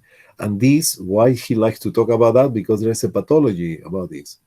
This is when there's a pathology that you don't have these nerves. There is no Meissner, there is no Auerbach plexus. Plexus is a group of nerves. If you don't have this, peristalsis in that area is not going to happen. And this is going to produce a distension, because the foot is coming by contraction, by peristalsis is coming, but but this area is not doing peristalsis. So what happened? It starts to accumulate. They cannot keep moving the foot forward. So they are going to start to accumulate and produce the megacolon. That is a congenital disorder. So, but the concept for this class is to let you know that the peristalsis is controlled by the nervous system. And they have plexus. Plexus is a group of nerve cells that are immersed within the wall of the intestine. Okay, so it's muscle. So we have, in conclusion, we have muscles and nerves in the wall and vessels, of course, arteries and veins, right?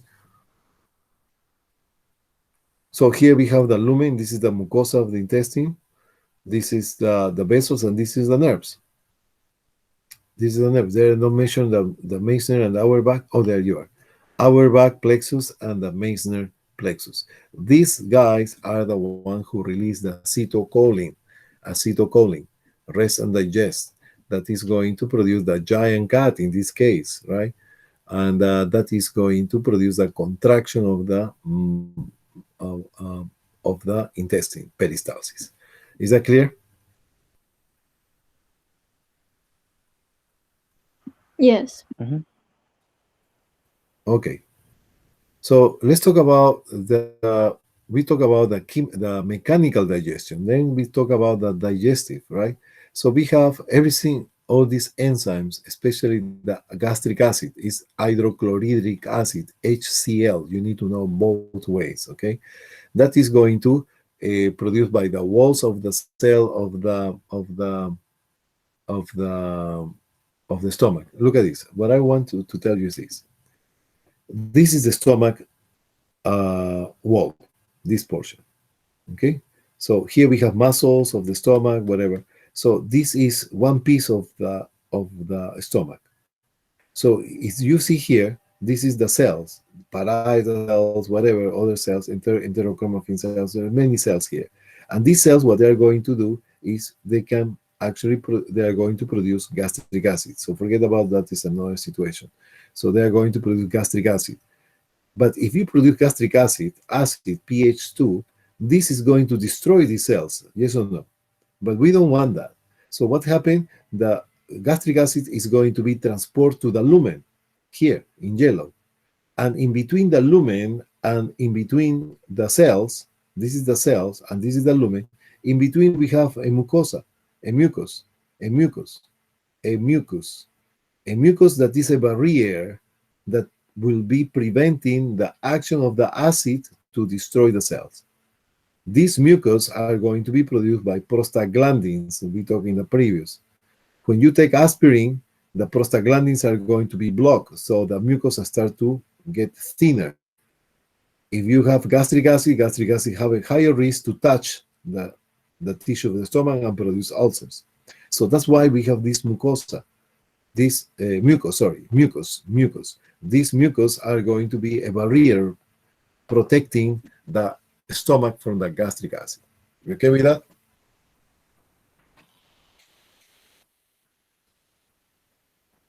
Okay? Yes?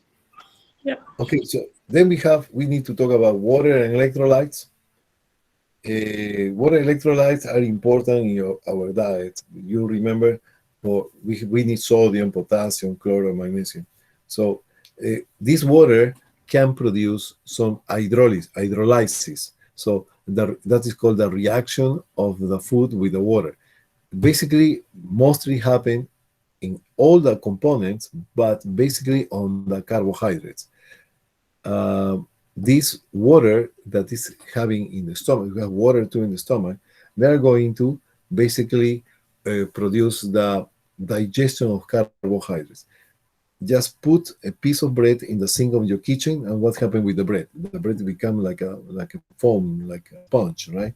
So that you're looking is hydrolysis. Bile is important. What is the composition of the bile? The bile will be bilirubin, bile acids, cholesterol, water, and electrolytes. And basically, what we need to know is about the bile acid. Bile acid produce the emulsification. Bile acid is not the same to say bile. Bile is a group of components. Bile is equal to say bile acid, cholesterol, bilirubin, plus water and electrolytes. Is that clear or no? Yes, sir. Yeah. Very good. Okay, so just remember the gastroesophageal sphincter. The gastroesophageal sphincter is a sphincter that is going to control the passage of the bolus to the stomach and from bolus to chyme. So that means that the chyme cannot go back. This gastroesophageal sphincter can produce what we call GERD. You heard about GERD? Mm-hmm. Yeah. GERD is the Yes. gastroesophageal reflux disease. So that is called that. Do you hear about the heartburn? Heartburn? Yes. This heartburn is colloquially. It's a very kind of colloquial word. So what we talk is about pyrosis. Pyrosis is the heartburn in medicine. So you can talk properly. So you can talk according who is in front of you. Correct? Okay? I got my teeth gone. Okay. All right, so what happened with this? When you have too much gastric acid, listen to this, please. When you have too much gastric acid, the gastroesophageal sphincter are going to relax. It's going to relax. allowing the gastric acid going into the esophagus. And the esophagus lining is not the stomach. So they don't have that mucus that protect the lining of the esophagus. So if you have gastric acid going to the esophagus, they can lead into ulcers in the esophagus. Okay? The saliva that is produced in the mouth, they are going to be, forget about the Ebner glands, I'm not going to ask that, but there is some amount of lipase that is basically secreted by some glands on the tongue. I'm not going to ask that. So just remember, the saliva, we have 3 salivary glands: parotid, submaxillary, and submandibular, right? Sublingual, sorry, sublingual. Submandibular, parotid, and sublingual. So all of them are going to produce the 3 pairs, right? Produce saliva and saliva and water. So amylase, the other name of the amylase is the thiolin. Sometimes they like to ask you that. Thiolin. Thiolin or amylase is the other name. Amylase is thiolin. Thiolin is amylase. Okay, it's the same. It's just changed the name. Somebody changed the name. I don't know why. Saliva, in addition, they're going to lubricate and facilitate the swallowing. You cannot pass anything if your mouth is totally dry, correct? All right, so we have the bolus here, the bolus passing from the esophagus to the stomach. 10 to 13 seconds is taking the bolus to go from the esophagus to the stomach. In the stomach is going to stay there for at least half an hour, and after half an hour, they start to initiate the evacuation of the chyme. Half an hour is initiate the evacuation of the chyme. And so that's why here, when the evacuation of the chyme is starting half an hour, here this is the main function of the stomach is digestion, but the main function of the duodenum, small intestine, is the absorption, plus some chemical digestion, right? So this is the main area where we have most chemical digestion. But what happened? The absorption is going to be initiated by the duodenum. So if you have medication, a Tylenol, you have pain, and you take a Tylenol, go to the stomach. The stomach is going to start to evacuate the Tylenol into the duodenum in half an hour. So that's why the effect of the Tylenol you should expect to happen, initiate the effect in half an hour. Make sense or no?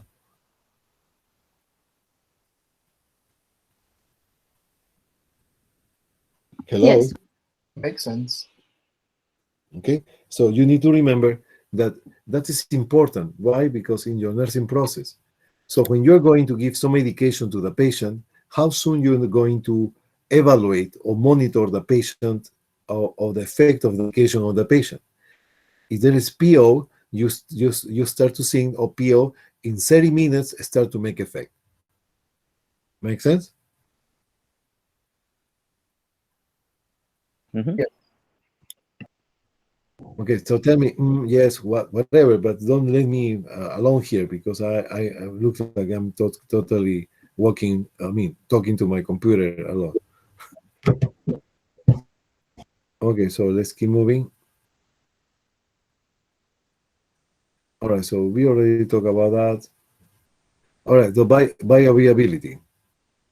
The bioavailability is the competition between the nutrients for absorption. So that's why we have the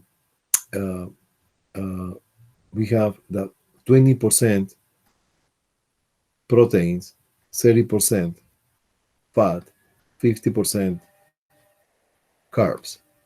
So if you eat food in this proportion, basically they are going to be absorbed evenly, all the fat, proteins, and carbohydrates. But if you have excess of carbohydrates, you're going to diminish the absorption of fat and proteins. So basically that means you're not eating healthy. Okay, so that's why we need to keep those proportions of a balanced diet, the 20, 30, and 50%. So that is the bioavailability. How much of the nutrients will be absorbed? How much of the nutrients will be absorbed? 100% bioavailability is when all the nutrients are going to be absorbed. 50% when the half of the nutrients are going to be absorbed only. Okay, bioavailability. The small intestine, we have the villi and the microvilli. The folds of the intestine are going to be, this is the folds of the intestine. This fold, we have actually on the top, this is the villi, villi, but on the top of the villi, we have the microvilli. If you put all the surface area in like a carpet, you're going to have, similar as the lungs, a tennis court area. So imagine that area of tennis court is the area that we use for absorption. So that's why the body is taking about 1 to 2 days to be able to absorb everything completely. And in 2 days, you go until you make the stool, right? Or the feces. Okay? So basically, you need 2 days. And that's why we have the villi and microvilli in order to increase the area of absorption. So basically, there are going to be, let me see here. No. Okay, so we need to keep going. Okay, so we already talked about the proteins. They have enzymes from the mouth to the intestine.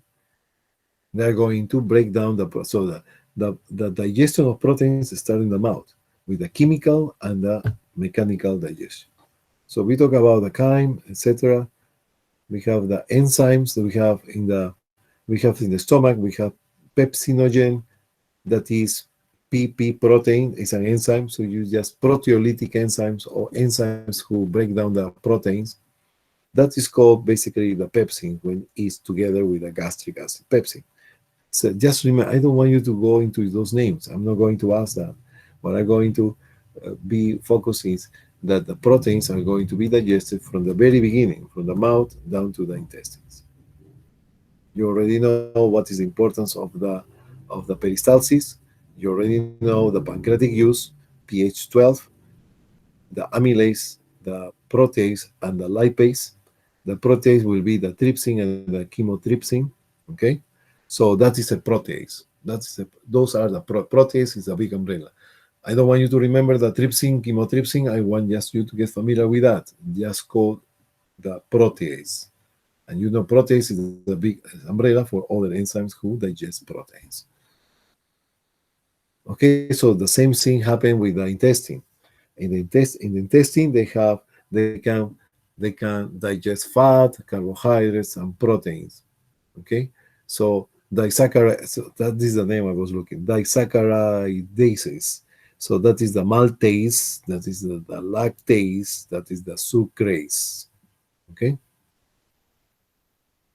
Already talked about that, the mucus, the bile, and the hormones.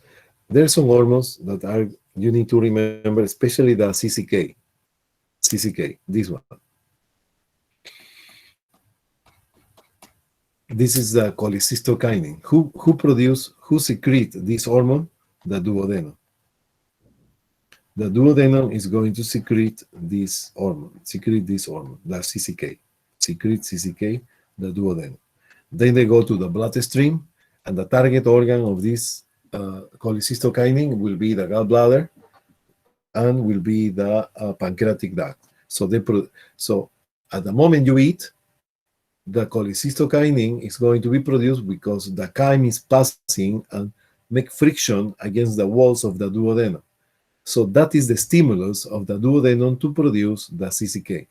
The CCK, they go to the bloodstream, target organ, gallbladder, are going to contract.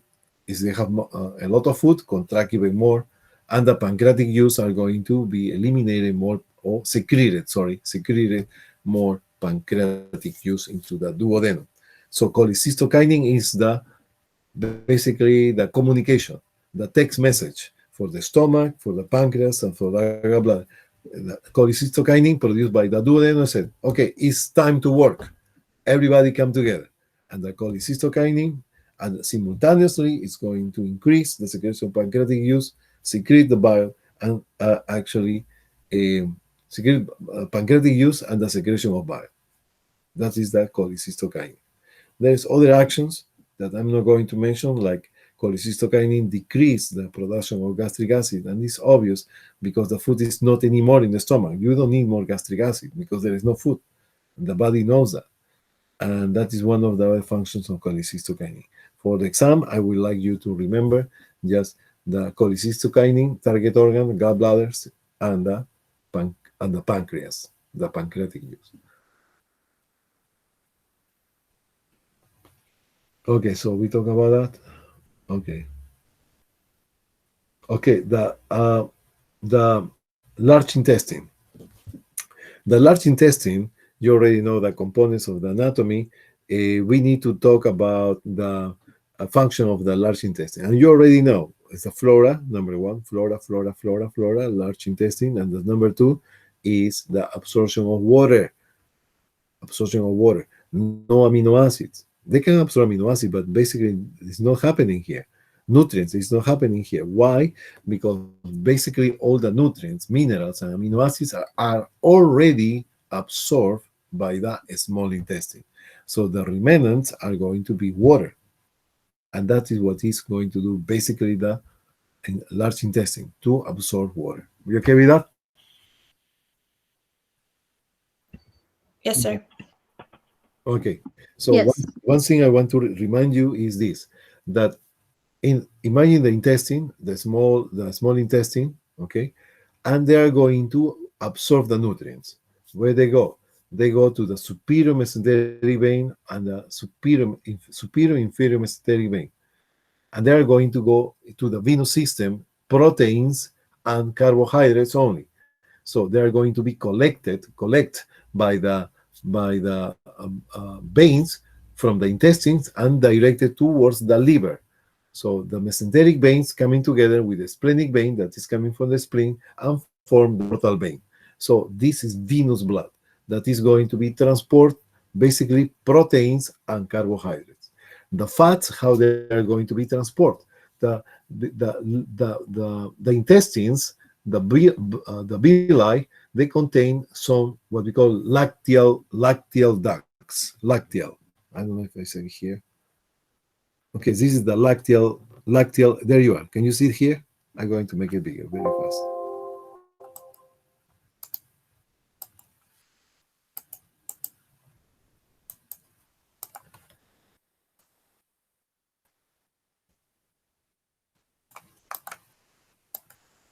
If you see here, red, can you see in red here? That is the artery. Can you see blue? The vein. But in between, what we have? Can you see this like a big tube here? All this, Yeah. can you see that? So Yeah. that is the lacteal vessel. That is the lymphatic. And this is the lumen. So the lumen, what happened? We have the amino acids, we have the fat, we have the carbohydrate, and the carbohydrates are going to absorb by the cell, and they go to the venous system here. The amino acids too, into the venous system.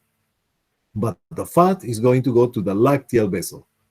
That is going to be collected by the lymphatic fluid. So they go up and drain on the left thoracic duct or the left lymphatic duct that is draining on the left subclavian. So all fats are going to be some proteins too, some proteins. The majority of proteins through the venous system, but some proteins, and the majority of fat are going to be for the lacteal vessel or lymphatic vessel. You okay with that? Yes. Yeah. Yes. Okay. So we have the metabolism. Metabolism, you know what is metabolism? Is the formation, is the how the body forms energy, or you can define as the summation of anabolism and catabolism. So just remember, we have the glycogenesis. Glycogenesis is basically forming you put molecules of glucose. Glycogen is not fructose, is not galactose. It's basically glucose. The glycogen is glucose. Where is located the glycogen? In the muscles and in the liver. And they are going to accumulate maximum 2 pounds. So when you, for example, eat carbohydrates, that is the main source of energy. So you will use the energy very fast.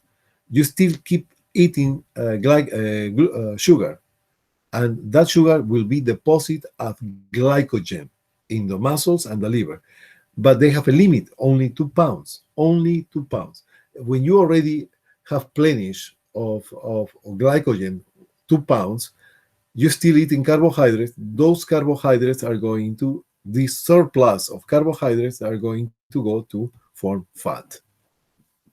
You okay with that? Yes. Yeah. Yes. Lipogenesis is, we are going to see that is building up based on triglycerides.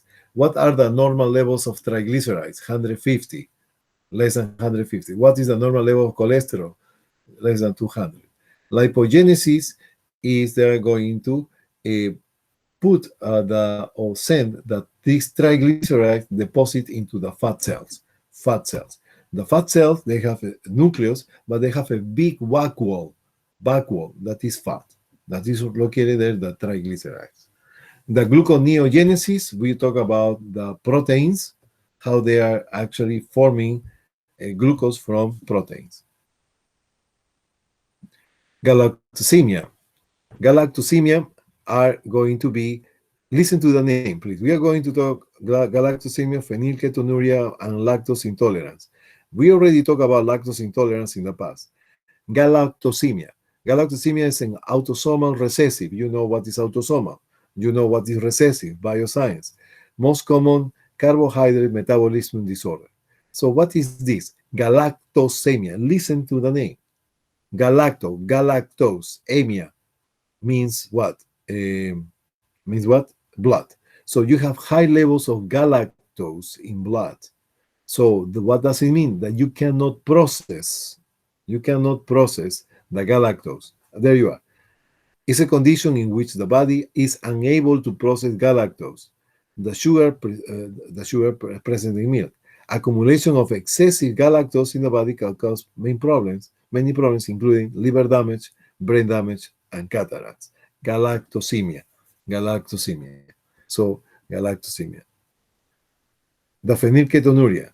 Phenylketonuria is the phenylalanine. Phenylalanine is an autosomal recessive, most common inborn error of amino acids metabolism. So, what does it mean, phenylketonuria? Phenylalanine is the amino acid. Keto produce ketone bodies, produce acidosis, and urea means that because you cannot use the phenylalanine, The phenylalanine is one of the essential amino acids. Remember, I remember to tell you that you need to remember tryptophan and phenylalanine. Phenylalanine is one of the essential amino acids. So what they are going to do is to produce basically a cognitive dysfunction. So they're going to have mental retardation, even seizures, phenylketonuria. This galactosemia is going to be 1 every 60,000 people. Galactosemia, phenylketonuria is going to happen about 1 every 25,000. Every 25. If you see 12 patients a day, you probably will see 3,000 patients in a year. So, and this is about 25,000. So you will see 1 every 10 years. So that is how often, but basically they can be asking in the exam, in the NCLEX, and these pathologies are common to see in NCLEX, in MedSearch. So what you're going to do is phenylketonuria. Oh, by the way, what you're going to do if you have galactosemia? Decrease all the products, avoid foods that contain galactose and lactose. Make sense or no? Why lactose? Because lactose decomposes into galactose. That is something that you cannot use in this disease. And the glucose. You can use glucose, but no galactose. Okay? So that is a treatment for that. Phenylketonuria, if you have excess of phenylalanine because you cannot use it, accumulate in the blood, you need to decrease your levels of phenylalanine. You can eat some meat, but basically they're allowed to certain amount, more than this small amount of meat that contains phenylalanine. You cannot eat more because they can produce problems with diarrhea, especially. Okay, phenylketonuria. So what you're going to do, avoid high content protein, high quality proteins, because they have, by sure, they have high content of phenylalanine. You can handle a little bit of phenylalanine, but you cannot handle if you eat a lot, in other words. So you can eat basically plants, cereal, starch, fruits, vegetables. Lactose intolerance is because this ends lactose intolerance. So that means the deficiency or no presence of the lactase. So can produce diarrhea. So what you need to do is to decrease the ingestion of dairy products. All right, so let's talk about energy balance. And for this, I'm going to be very simple. You're going to see that it's very easy, and we are going to just make a small summary here. But look at this. Basic energy needs. So voluntary work and exercises and involuntary work. All right, so what is that? So for every activity that you have in your body, for every activity, you consume energy. You consume ATPs. You okay with that? There is activities that are divided in involuntary. When you are sleeping, for example, it's involuntary.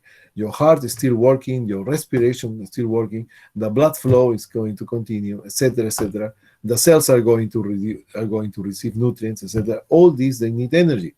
So this is when you are sleeping. You are not aware of that. That is involuntary. So we have energy that is used when you are doing some physical activity, and involuntary when you are resting or sleeping. So the nutrients are going to be transformed in different type of energies.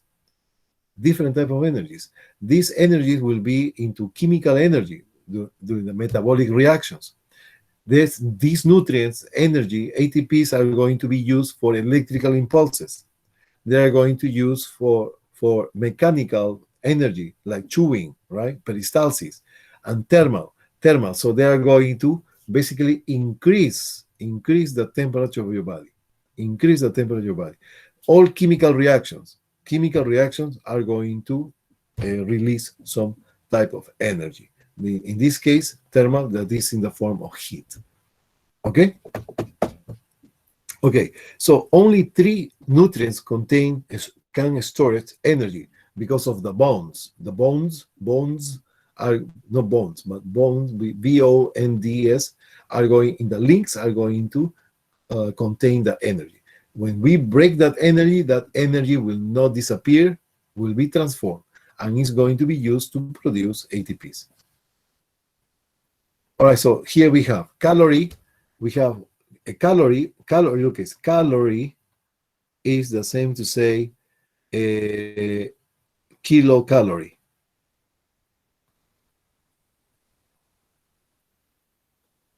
Is the same to say 1,000 calories. Don't get confused on this. This is lowercase.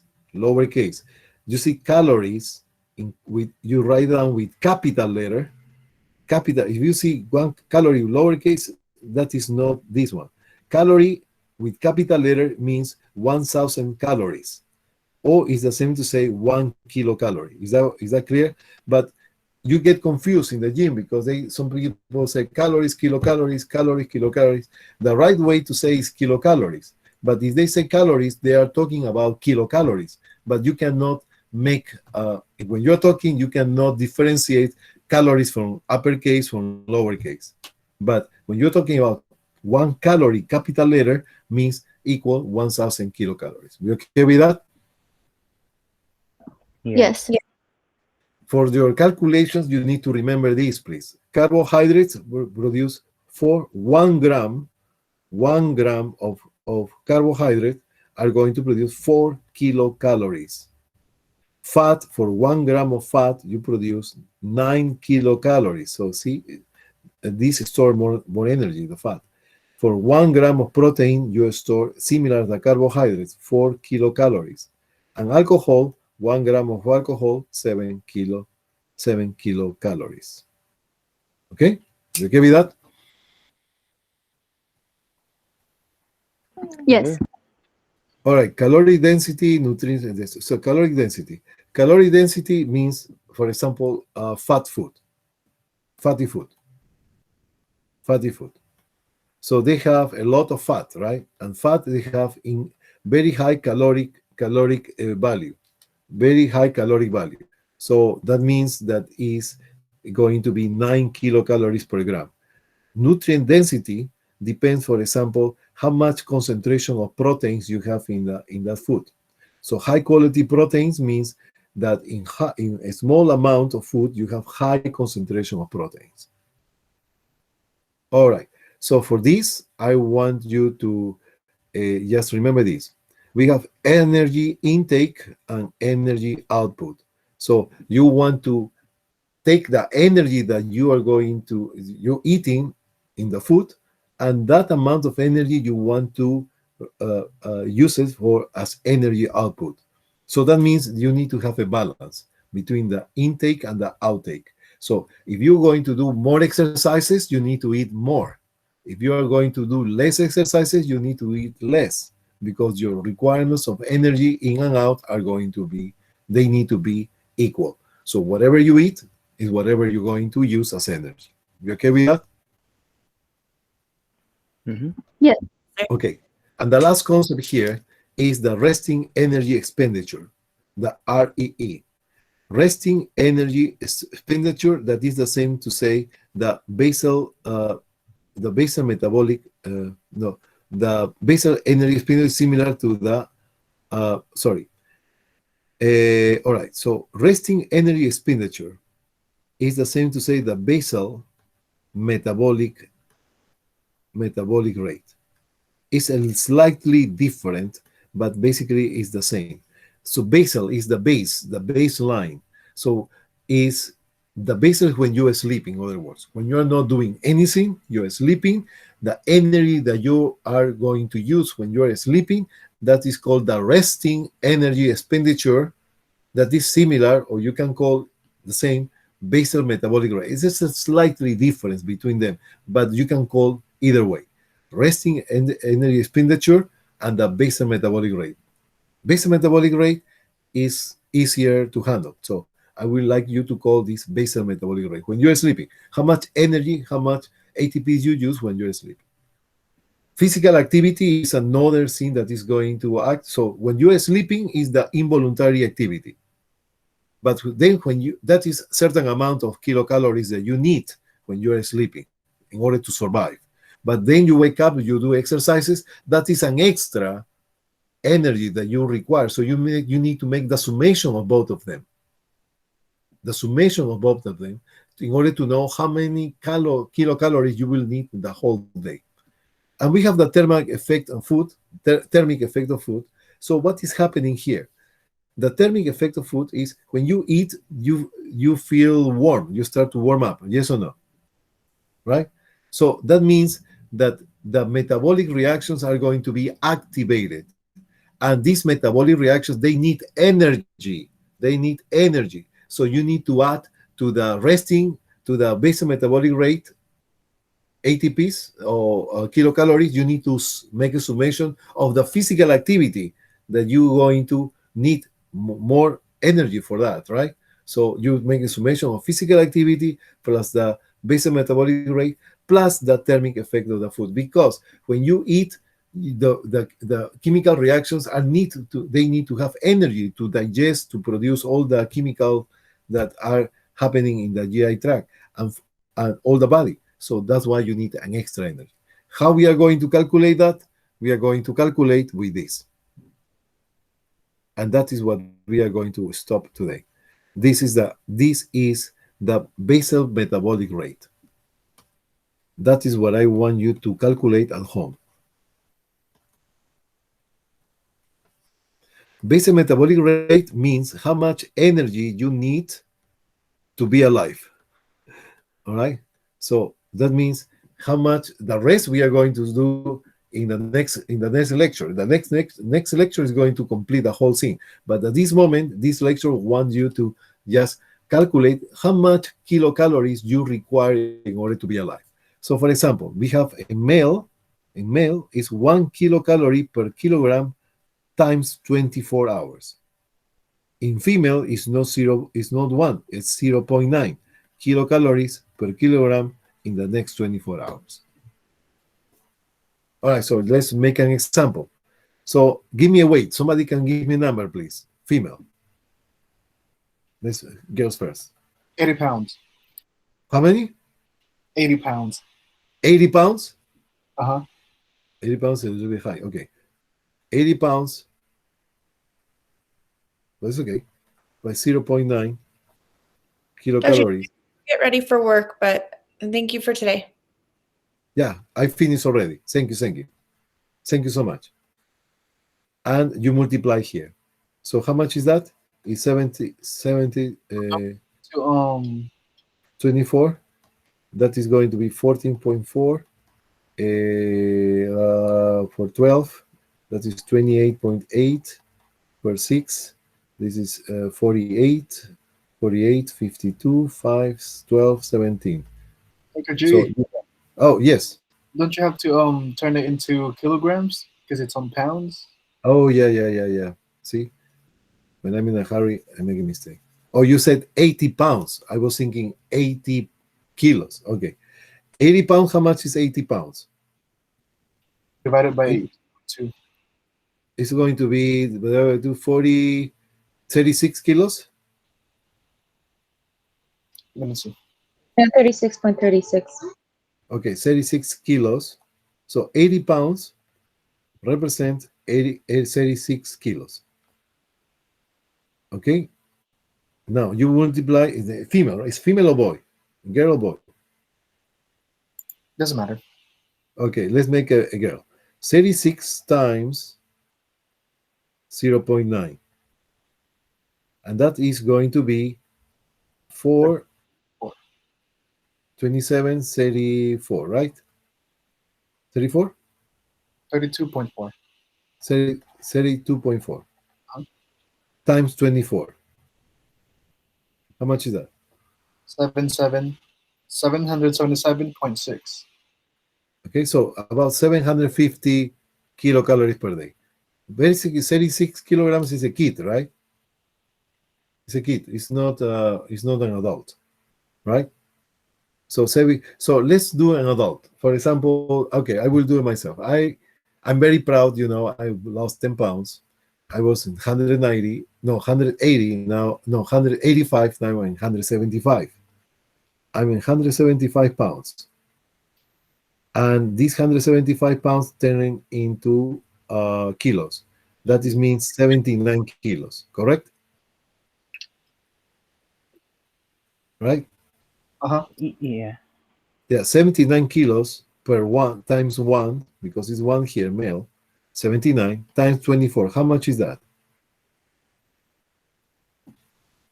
1,909. 1,509. Yeah, 1,909. 909. Okay, let's make it 1,909. That is what I need to live, the amount of energy that I require, the kilocalories that I need in a day. Okay with that? And that's it. Then, if you want to know how many grams of proteins and carbohydrates and lipids you want, you multiply this by 20% to give you how many kilocalories of proteins you need. You multiply by 30%, and this is giving you the kilocalories that you need for fat. You divide it by 2, 50%, right? It's going to give you the kilocalories that you need for carbohydrates. And then you can change the carbohydrates into grams, knowing the equivalence. If you have 1 gram of carbohydrate is giving me 4 kilocalories, how many of these calories are going to represent in grams? You want me to elaborate that or no? You want me to put it in a very more clean board? That's fine. Everybody got it? Yeah. Yeah. Seriously, everybody got it. So I'm asking many times, please. My tongue is falling down, asking the same thing all the time. So please tell me, we understood. I understood you. Yes. Okay.